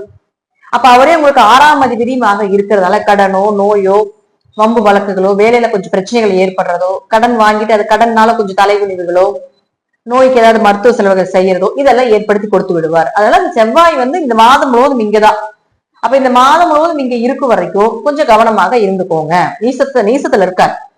அடுத்தது பாருங்க, உங்களுக்கு குருவை பொறுத்த வரைக்கும் உங்களுடைய ராசிக்கு இங்கிருந்து குரு பார்த்துட்டு இருக்கிற வரைக்கும் என்ன வந்தாலும் தப்பிச்சுக்கலாம். எவ்வளவு ஒரு கிரிட்டிக்கலான ஒரு சூழ்நிலைகள் வந்தாலும் குருங்கிறது ஒரு கடவுள் தன்மையை, இறை தன்மையை கொண்டது. நம்ம கூடவே ஒரு ஸ்பிரிச்சுவலா ஒரு கிரகம் பேசிக்கிட்டே இருக்கு, நம்ம டக்குன்னு நம்ம இந்த கிராஸ் ஆறோம், எப்படி நம்ம தப்பிச்சோம் அப்படின்னே தெரியல அப்படின்னு சொல்றோம் இல்லைங்களா? அதான் இந்த குரு பார்வை தான். அப்ப இந்த குரு பார்வை இங்க இருக்கிற வரைக்கும் உங்களுக்கு செவ்வாய் நீசமானாலும் குரு பார்வை இருக்கிற வரைக்கும் பிரச்சனைகள் கொடுத்து அதுல ஒரு நன்மைகளையோ அல்லது வந்து காப்பாத்தி விடுவார் அப்படிங்கறத உண்மை. ஏன்னா அவர் உங்களுக்கு 2-5 கூடையவர். இப்ப பணம், பொருளாதாரம், குழந்தைகள் சார்ந்த விஷயம் இதெல்லாம் ஓரளவுக்கு சக்சஸ். அடுத்தது பாருங்க சனி பகவான். இந்த சனி பகவானை பொறுத்த வரைக்கும் பாத்துட்டீங்கன்னா நேரடியாக உங்களுக்கு 5ஆம் வீட்டுக்கு போயிடுறார். அப்ப 4 மற்றும் 3ஆம் அதிபதி சனி 5க்கு போகும் பொழுது கொஞ்சம் குழந்தைகள் ரீதியாக கவனமா இருக்கணும். இருப்பினும் குலதெய்வம் தெரியல, குடும்ப ஒற்றுமை இதெல்லாமே கொஞ்சம் சிறப்பா இருக்கும். குலதெய்வத்தை கண்டுபிடிக்கிறதுக்கு உண்டான வாய்ப்பு கூட இந்த சனி ஏற்படுத்தி கொடுத்துரும். ஏன்னா 5க்கு வராரு இல்லையா, சனி எங்க வராரோ அங்க இருக்கக்கூடிய அழுக்குகளை விரட்டி அங்க இருக்கக்கூடிய விஷயத்த நமக்கு தெரிவிச்சுட்டு போயிடுவார். இருப்பினும் 5ஆம் இடத்துல பாருங்க 5 கிரகங்கள் கூட்டு சேர்க்கை ஆகுது. இந்த 5 கிரக கூட்டு சேர்க்கை அப்படிங்கிறது 5ஆம் இடத்துல ஆகும் பொழுது நீ பண்ணு நான் பண்ணு, இந்த கிரகம் வந்து என்ன பண்ணும்னா எப்பவுமே கிரகங்கள் அள்ளி தெளிச்ச மாதிரி இருக்கணும். அப்ப இந்த கூட்டு கிரக சேர்க்கை அப்படிங்கிறது அவ்வளவு சிறப்பு கிடையாது. அது 5ஆம் இடம்னு சொல்லக்கூடிய குடும்ப ஒற்றுமை அப்படின்னு சொல்லக்கூடிய 5ஆம் இடம். அப்ப அங்க கூட்டு கிரக சேர்க்கை இருக்கும் பொழுது கொஞ்சம் குடும்பத்துல பேச்சுல நிதானமா இருக்கணும். குழந்தைகள் சார்ந்த விஷயத்துல ரொம்ப கவனமா இருக்கணும். ஏன்னா இங்க சுக்கிரன் ராகு சனி இதெல்லாம் வந்து பெண் சாபத்தின் உச்ச கிரகம். பெண் சாபம் இருக்குது குடும்பத்துல அப்படின்னா இந்த கிரகத்தை பார்த்தோம்னா நம்ம தெரிஞ்சுக்கலாம். அப்ப அங்க கூடவே சூரியன் சனி சேர்ந்து பித்திருதோஷமா வருது. சூரியன் ராகு தந்தை வழி கர்ம தோஷம். அப்ப அதே போல பாருங்க உங்களுக்கு சனி புதன் இதெல்லாம் வந்து ஒவ்வொரு தோஷங்களை தான் கொடுக்குது. அப்ப அது 5ஆம் வீட்டுக்கு வரும்பொழுது உங்களுக்கு அவ்வளவு சிறப்பான ஒரு இடம் இல்லை. அப்ப குழந்தைகள் ரீதியாக ரொம்ப கவனமா இருக்கும். இளம் வயதில் இருக்கக்கூடிய பெண்களாக இருந்தாலும் இளம் வயதில் இருக்கக்கூடிய ஆண்களாக இருந்தாலும் கொஞ்சம் மன கட்டுப்பாடு தேவை. ஏன்னா 4ஆம் அதிபதி 5க்கு போற ராகுவோட. அப்ப 4 தான் மனசு. இப்ப இந்த மனசை குலைக்கக்கூடிய விஷயம் இந்த ராகு பண்ணும். அப்ப இங்க எத்தனை கிரகம் இருந்தாலும் இங்க ஆக்சுவலா ஒரு ஹீரோயிசம் பண்றது ராகு தான். அப்ப இது இத்தனை கிரகத்தை எடுத்து அந்த ராகு சாப்பிடும். சோ இது சனிக்குண்டான பலன், சுக்கிரனுக்குண்டான பலன், சூரியனுக்குண்டான பலன், புதனுக்குண்டான பலன் எல்லாத்தையுமே இந்த ராகு தான் கொடுப்பார். அப்ப கொஞ்சம் 5ல ராகு இருந்தா கொஞ்சம் கவனமா இருக்கணும். கெட்ட பெயரோ சில அவமானங்களோ நமக்கே தெரியாத பழிபாவங்களோ வர்றதுக்கு வாய்ப்பை ஏற்படுத்தி கொடுத்துரும். சோ விருச்சிக ராசி குலதெய்வ வழிபாட்டை இது வந்து உங்களுக்கு இந்த 1 மாசம் தான். அதுக்கப்புறம் சூரியன் விலகிரும், ராகு கீழே என்ட்ரி ஆயிடுவார், சனி மட்டும் தான் அங்க இருப்பார். எல்லா கிரகங்களும் விலகிடும். சுக்கிரன் மட்டும் அங்க இருக்கும். ஒரு 2 மாசத்துக்கு மே மாசம் வரைக்கும், மே முடிகிற வரைக்கும் சுக்கிரன் இருப்பார். அது வரைக்கும் மட்டும்தான். மற்றது எல்லாமே பாத்தீங்கன்னா ஒரு 2-3 மாதத்துல எல்லா கிரகங்களும் அள்ளி தெளிச்ச மாதிரி போயிடுவாங்க. சோ அது வரைக்கும் கொஞ்சம் குலதெய்வ வழிபாடு இந்த விருச்சிக ராசிக்காரர்கள் அதிகமா எடுத்துக்கிட்டீங்கன்னால் பெரிய பிரச்சனைகள் இருந்து தப்பித்துக் கொள்ளலாம். பெரிய அவமானங்கள், பெரிய பிரச்சனை இருந்து தப்பிக்கிறதுக்கு குலதெய்வம் மட்டுமே துணை இருக்கும் அப்படிங்கறதுல மாற்றம் இல்லை. அடுத்தது உங்களுக்கு புதன். இந்த புதனும் அப்படின்னு சொல்லக்கூடியவரும் பாத்துட்டீங்கன்னா உங்களுக்கு உங்களுடைய ராசிக்கு 8 மற்றும் 11ஆம் அதிபதி. அவரும் பாருங்க நீசம் ஆகிறார். அப்ப 8 மற்றும் 11ஆம் அதிபதி நீசம் ஆகும் பொழுது கொஞ்சம் லாபங்களை எதிர்பார்க்காதீங்க. என்ன இருக்கோ அதை மட்டும் கொஞ்சம் கரெக்ட் பண்ணி கொண்டு போய்க்கலாம். பெரிய அளவுக்கு லாபங்களை எதிர்பார்க்க வேண்டாம். அடுத்தது பாருங்க உங்களுக்கு சுக்கிரன் வந்து இங்க இருக்கார், உச்சமாகி இருக்கார். சுக்கிரன் யார்? உங்களுடைய ஜாதகத்துக்கு 7 மற்றும் 12ஆம் அதிபதி. அப்போ அவர் அங்கு உச்சமாக இருந்தாலும் வக்ரம் ஆகும் பொழுது, உச்சகிரக வக்ரம் ஆகும் பொழுது நீசத்தன்மையை பெறும் அப்படிங்கிற அமைப்பு உண்டு. அப்ப அவர் 13ஆம் தேதிக்கு மேல நீசத்தன்மையிலிருந்து விலகுகிறார். அப்ப அந்த உச்ச பலனை 13ஆம் தேதிக்கு மேல கண்டிப்பா கொடுப்பார். அப்ப 13ஆம் தேதிக்கு மேல வரன் தேடுறது, வெளியூர் வெளிநாடு பயணங்கள் போறது, குடும்பத்துல கொஞ்சம் கணவன் மனைவிகள் அந்யோன்யங்கள், இதெல்லாம் 13ஆம் தேதிக்கு மேல நிச்சயமா நடக்கிறதுக்கு உண்டான வாய்ப்புகள் உண்டு. சோ 13ஆம் தேதி வரைக்கும் கொஞ்சம் பொறுமையா இருக்கும். அடுத்தது பாருங்க உங்களுக்கு சூரியன் அப்படின்னு சொல்லக்கூடிய உங்களுடைய ராசிக்கு 10ஆம் அதிபதி, தொழில் ஸ்தானாதிபதி. அவர் வந்து உங்களுக்கு 5ஆம் வீட்டுல இருக்கிறது ஒரு யோகம். 10 கூட 5 இருக்கும். தொழில் ஏதோ ஒண்ணு ஓடிக்கிட்டு இருக்கு. என்னதான் வந்து பிரச்சனைகள் குடும்ப ரீதியாக நடந்துட்டு இருந்தாலும் தொழில் ஓடிட்டு இருக்கும். அடுத்தது பாருங்க அந்த 10ஆம் அதிபதி 6க்கு வராது. உச்சமாக அந்த உச்சம்தான். 6ல வந்தா மறைவுன்னு எடுத்துட்டாலும் கூட உச்சமாகி மறையும் பொழுது ஒரு உச்சத்துக்குண்டான பலன் ஒரு ஏற்றமும் மறைவுக்குண்டான ஒரு இறக்கம் மாத்தி மாத்தி நடந்துகிட்டே இருக்கும். அப்ப 6ல சூரியன் இருந்தா வயிறு உபாதைகள் கொஞ்சம் வரும். அன்லிமிட்டெட் ஃபுட்டு சாப்பிட வேண்டிய ஒரு சூழ்நிலைகள் வரும். சூரியன் உச்சமாச்சுனாலே வளர்ச்சி தான். 6ல உச்சமாகும் போது கொஞ்சம் கடனோ நோயோ ஏதோ ஒண்ணு சின்ன ஒண்ணு கிராஸ் ஆயிட்டு இருக்குமே தவிர மற்றபடி பாத்துட்டீங்கன்னா 12ஆம் அதிபதி 6ல உச்சமாகிறது, மறைவு ஸ்தானாதிபதி மறையிறது, கெட்டவன் கிட்டால் கிட்டிடும் ராஜயோகம் வேலை செய்யற மாதிரி உங்களுக்கு பெரிய ஒரு பதவிகளையோ ஒரு வேலை மாற்றமோ ஒரு இடம் மாற்றமோ ஒரு இடத்துல இருந்து இன்னொரு வீடு மாற்றமோ ஏதோ ஒண்ணு ஏற்படுத்தி கொடுத்துரும். சோ சூரியனை பொறுத்த வரைக்கும் பயம் கிடையாது. ரொம்ப வந்து நம்ம ரொம்ப கிரிட்டிக்கலா பார்க்க வேண்டியது உங்க லக்னாதிபதி செவ்வாய். அவர் தான் ரொம்ப பலம் இல்லாம இருக்காரு. லக்னாதிபதி பலம் இல்லைன்னா இத்தனை கிரகங்களும் உங்களுக்கு பலமாக இருந்தாலும் பிரயோஜனம் கிடையாது. அப்ப லக்னாதிபதி இயக்கணும்னா முருகன் தான். செவ்வாய் தான் முருகனுக்கு உண்டானது. எல்லாரும் முருகனை கும்பிடுறத விட செவ்வாய் பலம் இல்லாதவங்க முருகனை கும்பிடுவதுதான் பலமே ஜாஸ்தி. அப்ப செவ்வாய் உங்களுக்கு வந்து முருகனை குறிக்கக்கூடிய ஒரு மிகப்பெரிய ஒரு கிரகம். அப்போ காலையில மாலையில அனுதினமும் இந்த செவ்வாய் அங்க இருக்கிற வரைக்கும் முருகன் வழிபாடு செய்வதும், அதே போல கொஞ்சம் கோபத்தை குறைத்துக் கொள்வதும், எதற்கு கோவப்படுறோம் ஏன் கோவப்படுறோம்னு தெரியாம கோவப்படுவோம் விருச்சிக ராசி, அதெல்லாம் கொஞ்சம் குறைத்துக் கொள்வது என்பது கொஞ்சம் சிறப்பான அமைப்பா இருக்கும். தசாபுத்தி நல்லா இருந்தாலும் ஓரளவுக்கு இந்த பலன்கள் நிச்சயமாக பொருந்தி வரும் அப்படிங்கிறத முற்றிலும் உண்மை. நன்றி. திருச்சிற்றம்பலம். தென்னாருடைய சிவனையை போற்றி, எந்நாட்டவருக்கும் இறைவா போற்றி. அனைவருக்கும் வணக்கம். தனுசு ராசிக்குண்டான ஏப்ரல் மாத பலன்களை பத்தி நம்ம பார்க்கலாம். தனுசு ராசியை பொறுத்த வரைக்கும் பாத்துட்டீங்கன்னா உங்களுக்கு இப்போ அர்த்தாஷ்டம சனி இந்த ஏப்ரல் மாசம் வந்துடும். அப்போ சனி 4ஆம் இடத்துக்கு வருகிறார் அப்படிங்கிற அமைப்பு உண்டு. பொதுவா பாருங்க, எப்பொழுதுமே 4ஆம் இடங்கிறது மனம், உங்களுடைய செயல்கள், இதெல்லாம் வந்து ஒருத்தர் மனசு நல்லா இருந்தா மட்டும்தான் அடுத்த விஷயத்த நம்ம செய்ய முடியும். அப்போ இந்த மாதம் பாத்துட்டீங்கன்னா 4ஆம் வீட்டுல மட்டும் பாருங்க ஒரு 5 கிரகங்கள் கூட்டுச்சேர்க்கை ஆக போகுது உங்க ஜாதக ரீதியா. இது கோச்சாரப்படி உங்க ஜாதகத்துல குரு சனி, அதே போல பாருங்க சுக்கிரன் ராகு, சூரியன் சனி, சூரியன் ராகு, சனி ராகு, இது போல ஏதோ ஒரு காம்பினேஷன் இருந்தாலும் இந்த பலன் கண்டிப்பாக பொருந்தும். அப்போ லக்னாதிபதி மறைஞ்சு நிக்கக்கூடிய காலகட்டங்கள். அப்ப லக்னாதிபதி மறைஞ்சு நின்று 4ஆம் இடம் வலுத்து நிக்கக்கூடிய ஒரு அமைப்பு காட்டுது. ஏன்னா இந்த இடத்துல பாத்தீங்கன்னா இந்த மாசம் 3 கிரகங்கள் நீசமாகறாங்க. பொதுவா 3 கிரகங்கள் நீசமாகுது அப்படின்னா வலு இல்லாம இருக்கிறாங்க அப்படிங்கிற அமைப்பு உண்டு. அப்ப எந்த கிரகம் நீசமாகுதோ அந்த கிரகத்தினுடைய விஷயத்தை விட்டு கொடுத்துட்டு போயிடணும். அது என்னென்ன அப்படிங்கறத நான் சொல்றேன். அப்ப லக்னாதிபதி குரு லக்னாதிபதி குரு மறையும் பொழுது எல்லா விஷயத்திலும் கொஞ்சம் கவனமா இருந்து ஹேண்டில் பண்ணணும். இப்பவே நகை கடன், வீட்டு கடன், அதே போல பாத்துட்டீங்கன்னா உங்களுக்கு 6ஆம் இடங்கிறது நோய் சம்பந்தப்பட்ட விஷயத்துக்கு செலவு செய்யறது, ஒரு வேலையில திருப்தி இல்லாம இருக்கிறது, இதெல்லாமே 6ல குரு இருந்து கொடுத்துட்டு இருந்தார். அடுத்தது 2 மற்றும் 3ஆம் அதிபதி சனி போய் 4க்கு நிக்கிறார். அப்ப சனி 4ஆம் வீட்டுக்கு 2 கூட ஒரு 4க்கு போகும்போது கொஞ்சம் வீடு சொத்து மனைகள் எல்லாமே ஏற்படுத்தி கொடுத்துருவார். ஆனா இருப்பினும் கூட்டு கிரகத்தோடு இருக்கும்போது அந்த இடத்துல அவர் வேலை செய்யறதுக்கு கொஞ்சம் தாமதப்படுத்தும். ஏன்னா சனி ரொம்ப ஸ்லோவான கிரகம். இத்தனை கிரகங்கள் இருந்தாலும் அந்த ராகு மட்டும்தான் அங்க வந்து ஹீரோயிசம் பண்ணுவார். எல்லா கிரகமும் ராகுக்கு கண்ட்ரோல் ஆயிரும், கேதுவுக்கு கண்ட்ரோல் ஆயிரும். அப்ப இங்க இருக்கக்கூடிய எல்லா கிரகத்தினுடைய பவரை எடுத்து இந்த ராகு தன்னுடைய ஸ்டைல வெளிப்படுத்தும். இதுதான் ராகுக்கு உண்டான பெரிய பவர்.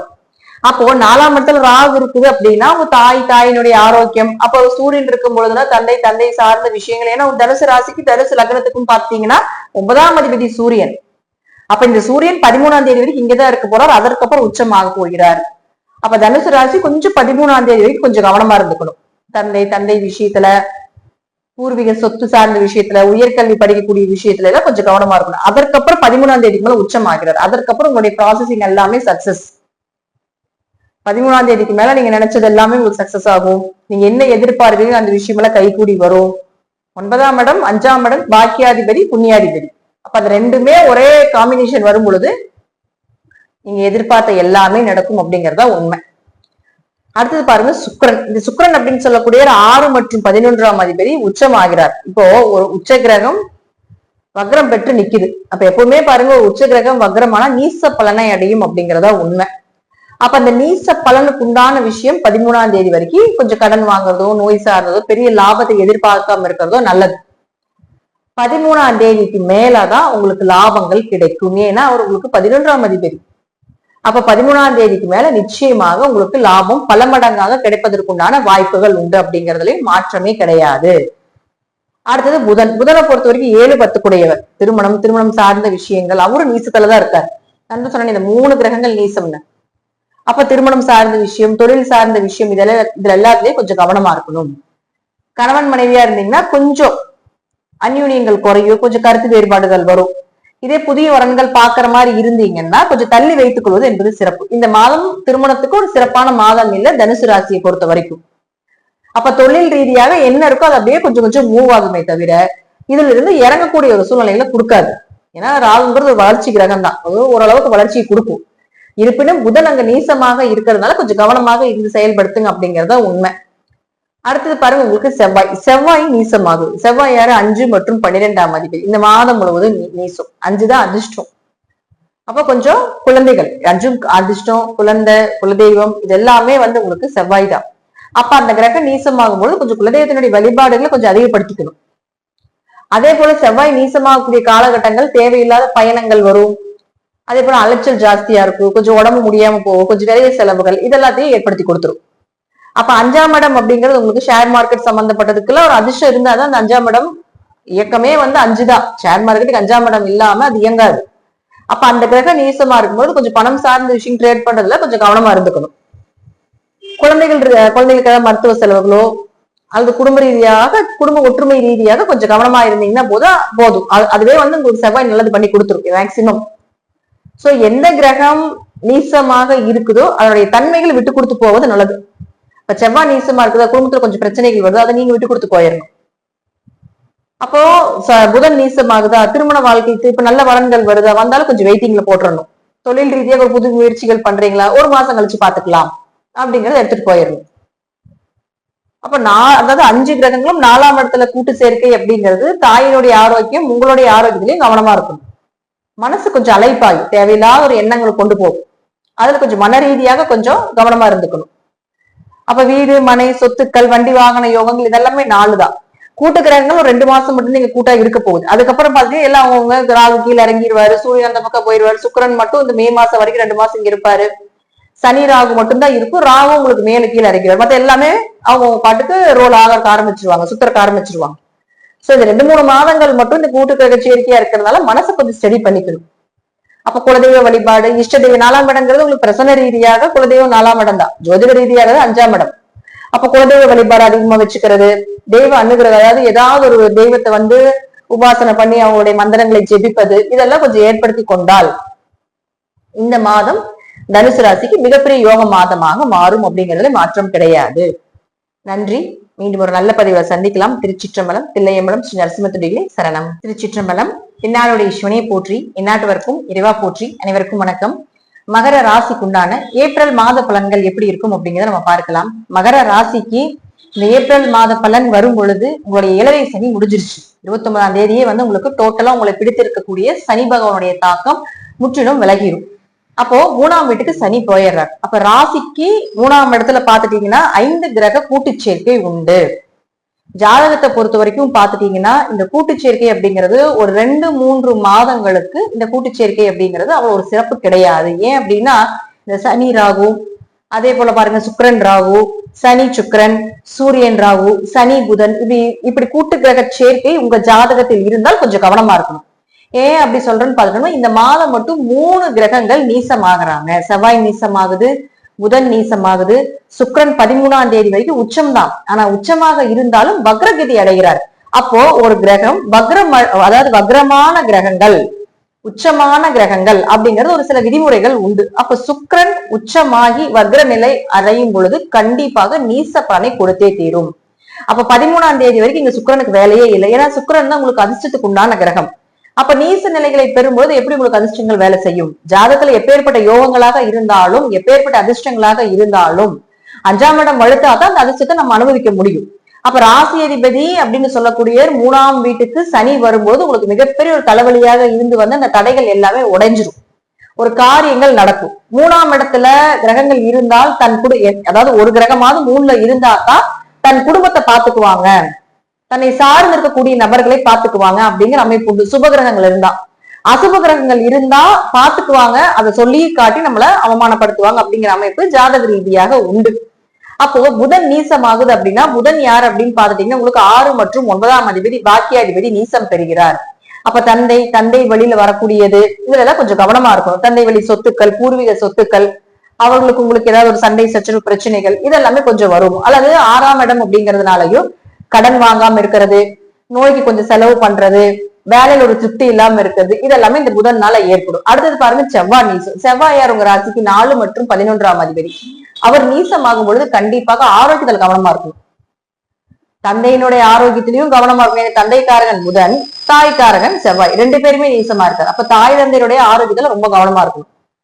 அவர்கள் மூலமாக கொஞ்சம் கொஞ்சம் மனக்கவலைகள் ஏற்படலாம். வீடோ சொத்துக்களோ வண்டி வாகனங்களோ ஏதாவது ஒரு சின்ன சின்ன பிரச்சனைகள் அல்லது ஏதாவது ஒரு அதற்கு ஏதாவது ஒரு செலவு பண்ண வேண்டிய ஒரு சூழ்நிலைகள் இதெல்லாமே ஏற்படுத்தி கொடுக்கும். செவ்வாய் அப்படிங்கிறது 11ஆம் அதிபதியாக இருக்கிறதுனால கண்டிப்பாக பெரிய லாபத்தை எதிர்பார்க்காதீங்க. என்ன வருதோ அது இருக்குது, அட்ஜஸ்ட் பண்ணி கொண்டு போய்க்கலாம். பெரிய லாபத்தை எதிர்பார்க்க வேண்டாம். அடுத்தது குரு உங்களுக்கு 12ஆம் அதிபதி 5ல் இருக்கிறார். குரு உங்களுக்கு ராசியை பார்க்கும் வரைக்கும் பெரிய ப்ராப்ளம் கிடையாது. எப்பேற்பட்ட பிரச்சனையாக இருந்தாலும் தப்பிச்சு வந்துடலாம் அப்படிங்கறது அமைப்பு. அடுத்தது பாருங்க சூரியனை பொறுத்த வரைக்கும் பாத்துட்டீங்கன்னா அதாவது 3ஆம் வீட்டுல இருக்கார் 13ஆம் தேதி வரைக்கும். 8 3ல இருக்கிறது, மறைமுகமாக இருக்கிறது மிகப்பெரிய யோகம். கெட்டவன் கெட்டால் கிட்டிடும் ராஜயோகம்னு சொல்லுவோம். அடுத்தது பாருங்க அவர் 4ஆம் வீட்டுக்கு உச்சமாகிறார்.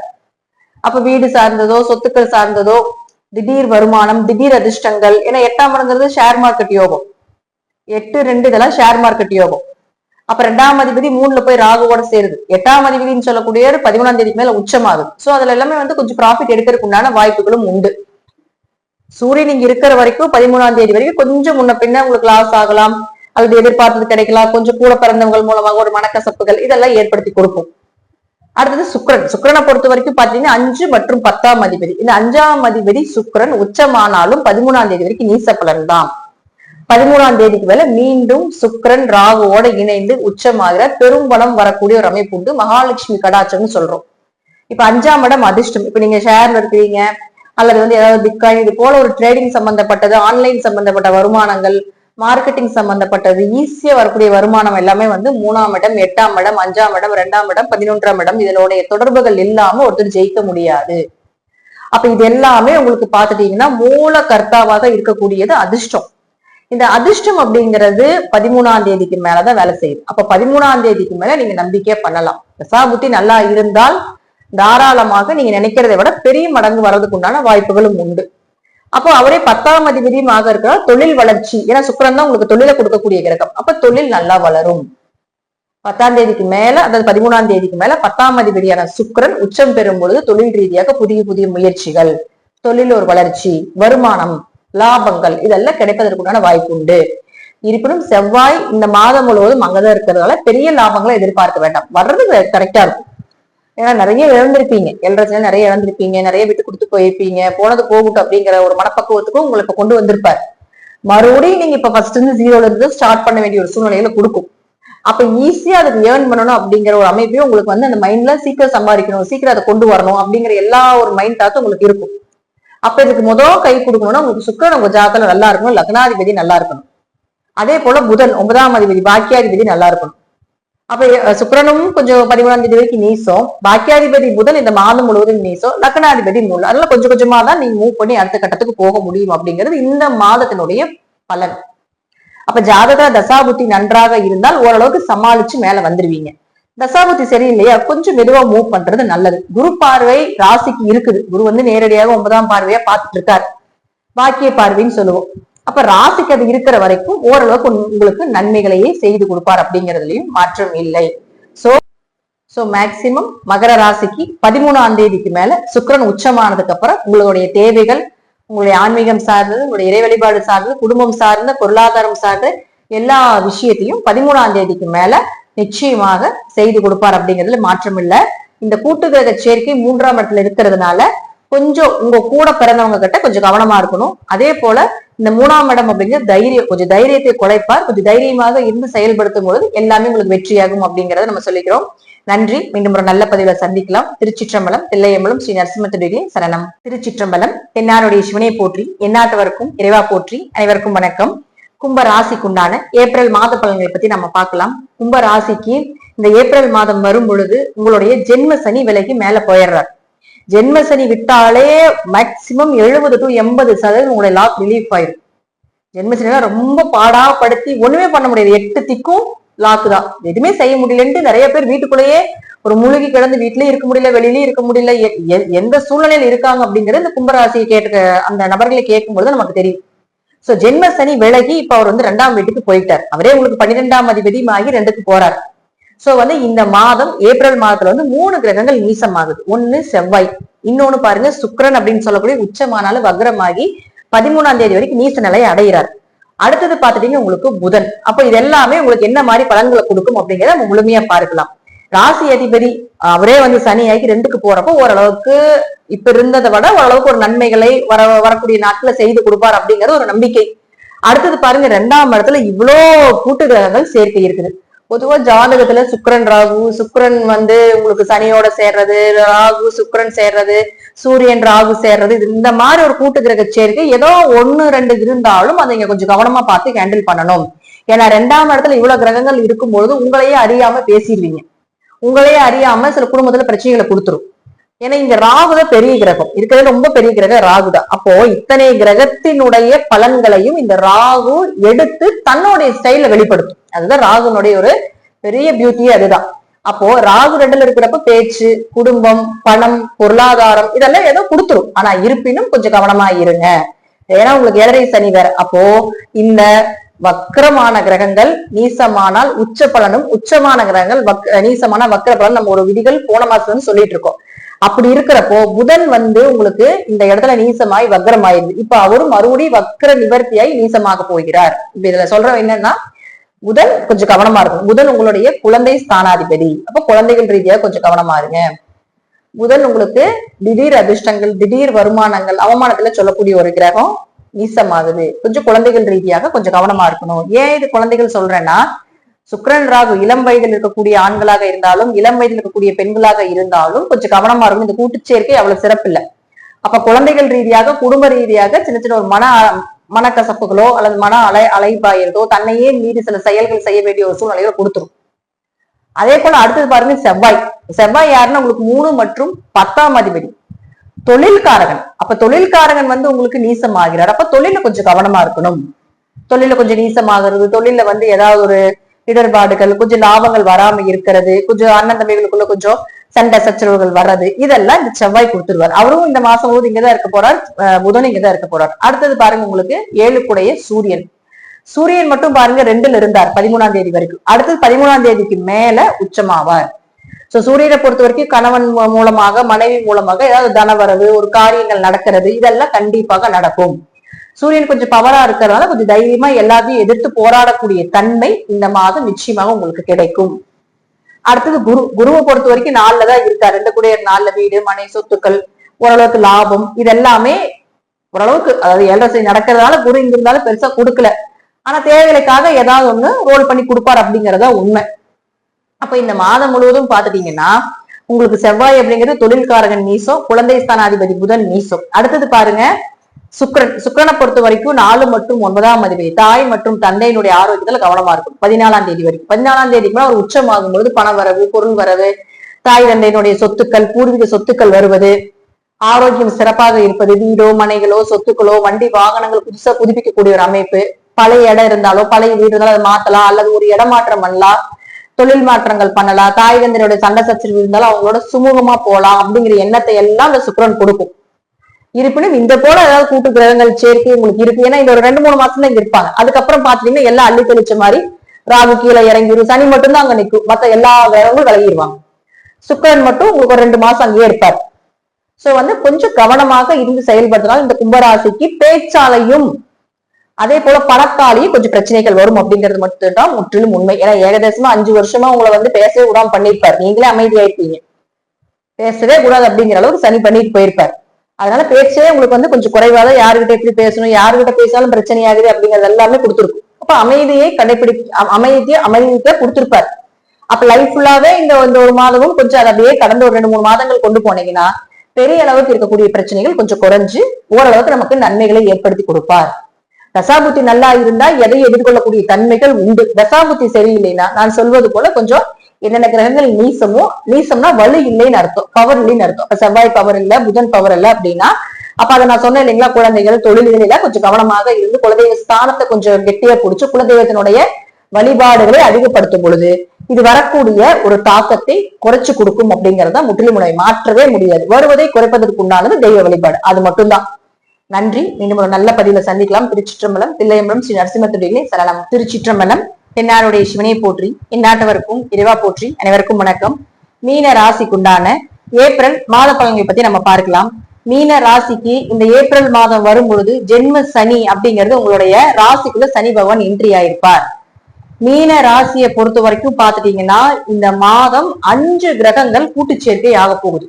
பொதுவா ஒரு 5 கிரகங்கள் கூட்டு சேர்க்கை ஆச்சுன்னா ரொம்ப மனக்குழப்பங்களை தான் அதிகமா கொடுக்கும். நீ செய்யி, நீ பலனை கொடு, நீ பலனை கொடுக்காதுன்னு இந்த ஏதாவது எப்படி சொல்லுவோம்னா, ஒரு வீட்டுக்குள்ள 5 பேர் வந்து பகை கிரகங்கள் உட்கார்ந்துருந்தா அவங்க வந்து சண்டை போட்டுக்குவாங்க இல்லைங்களா, அது போல ஒரு அமைப்பான ஒரு கூட்டு சேர்க்கைதான். ஜாதகத்துல சனி ராகு, சுக்கிரன் ராகு, அதே போல சூரியன் ராகு, சூரியன் சனி சேர்க்கை இப்படி எல்லாம் இருக்குது உங்க ஜாதகத்துல அப்படின்னா கொஞ்சம் கவனமா ஹேண்டில் பண்ணுங்க.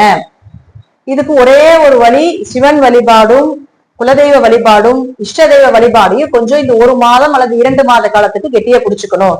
ஏன்னா ராகு அதற்கு மே மாசம் கீழே வந்துருவார், சனி மட்டும்தான் அங்க இருப்பார், சுக்கிரன் 2 மாசத்துக்கு இங்கதான் இருக்க போறார், புதன் வந்து மாறி வந்துருவார். சோ எல்லாமே கொஞ்சம் கொஞ்சம் மாத கிரகங்களாக இருக்கிறதால ஒரு 2 மாதங்கள் மட்டும் கொஞ்சம் மனக்குழப்பங்கள் பிரச்சனைகள் நிறைய வந்து அப்படியே ஒவ்வொன்னா அப்படியே ரோல் ஆகும். ஏன்னா ஜென்ம சனியா இருக்கிறதுனால. இதே ஜென்ம சனி இல்ல அப்படின்னா வர்றது அப்படியே பெருசா வராது. ஜென்ம சனியா இருக்கிறதுனால உங்க கர்ம விதிகளுக்கு தகுந்தது போல, தசாபுத்திக்கு தகுந்தது போல, வயதிற்கு தகுந்தது போல இந்த விஷயங்கள் அது கொடுக்கும் அப்படிங்கறதா முற்றிலும் உண்மை.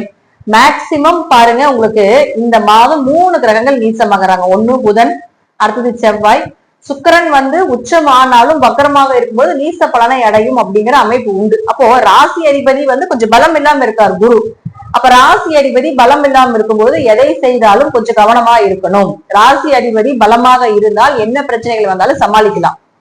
ராசி அதிபதி கொஞ்சம் பலம் குறைவாக இருக்கிறதால எதை செய்தாலும் கொஞ்சம் யோசிச்சு செய்வது என்பது சிறப்பான விஷயமா இருக்கும். அடுத்தது சுக்கிரனை பொறுத்த வரைக்கும் பாத்தீங்கன்னா 3-8 குடையவர். அப்போ இவர் உங்களுக்கு நீசமாக இருக்கிறதுனால கண்டிப்பாக வந்து 8ஆம் அதிபதி அப்படின்னு சொல்றது கொஞ்சம் அவமானங்களை கொடுக்கும் அப்படிங்கிற அமைப்பு இருக்கு. 8ஆம் அதிபதி அப்படிங்கிறதுனால கொஞ்சம் சின்ன சின்ன அவமானங்களோ, கொஞ்சம் மனக்கசப்புகளோ, அதே போல பாத்தீங்கன்னா கூட பிறந்தவர்கள் மூலமாக சின்ன சின்ன ஸ்ட்ராட்டஜியோ ஏதோ ஒண்ணு நடந்துகிட்டே இருக்கும் அப்படிங்கிற அமைப்பு உண்டு.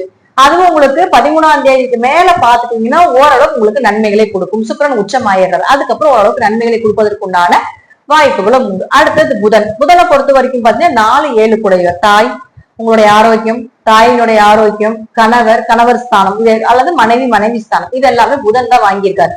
சோ இது சார்ந்த விஷயத்துல கொஞ்சம் கவனமா இருக்கணும். திருமணம் ஆயிருச்சுன்னா உங்களுக்கு கம்பல்சரி பாத்துட்டீங்கன்னா திருமணம் சார்ந்த விஷயத்துல கொஞ்சம் கவனமா இருங்க. கணவன் மனைவிக்கு அண்டர்ஸ்டாண்டிங்ல கொஞ்சம் கவனமா இருங்க. திருமணம் ஆகவில்லை அப்படின்னா கண்டிப்பாக கொஞ்சம் வரன் பார்க்கறது இந்த ஒரு மாசம் தள்ளி வச்சுக்கோங்க. ஏன்னா செவ்வாய் நீசம், குடும்பஸ்தானாதிபதி செவ்வாய் நீசம் ஆகிறார். அவரு 9ஆம் அதிபதி பாக்கியாதிபதி நீசம். அப்ப பேச்சுல, பொருளாதாரத்துல, பண வரவுல நீசம் அப்படின்னா வலு இல்ல, பவர் இல்லைன்னு அர்த்தம். அப்ப நீசமான கிரகத்தோடைய தன்மைகளை நம்ம எதிர்பார்க்க கூடாது. அதை விட்டு கொடுத்துட்டு போயிடும். இந்த ஒரு மாசம் தான் இது எல்லாமே. செவ்வாய் இந்த ஒரு மாசம் தான் நீசம், புதன் ஒரு மாசம் தான் நீசம். அப்போ இதெல்லாமே விட்டு கொடுத்துட்டு போறது சிறப்பு. கணவன் மனைவிக்குள்ள பிரச்சனையா, அப்ப நீங்க மீனராசி நீங்க விட்டு கொடுத்துட்டு போயிடுங்க. புதுசா ஏதோ அரேஞ்ச் பண்ணாம இருக்கிறது நல்லது. புதிய வரன்கள் பார்க்காம இருக்கிறது நல்லது. வருதா நல்ல வரனா வரும், ஒரு மாசம் கொஞ்சம் பொறுமையா இருந்து அடுத்த மாசம் அதை வந்து அனலைஸ் பண்றது நல்லது. அடுத்தது சூரியன் ராசிக்குள்ளே இருக்கிறது ஓரளவுக்கு கடன், நோய், வழக்கு, கொஞ்சம் தலைவலி இதெல்லாமே கொடுக்கும். கண் சார்ந்த பிரச்சனைகள். அப்போ சூரியன் அடுத்தது வந்து உங்களுக்கு 2ஆம் வீட்டுக்கு 15ஆம் தேதி போறார், உச்சமாகிறார். அப்போ ஏதோ ஒரு வேலை வாய்ப்புகள், வேலை சார்ந்த விஷயங்கள் சக்சஸ் ஆகுறது, கடன் அடைக்கிறதுக்கு ஏதாவது ஒரு பணம் வர்றது, இதெல்லாமே சூரியன் மூலமா ஏற்படுத்தி கொடுத்துரும்.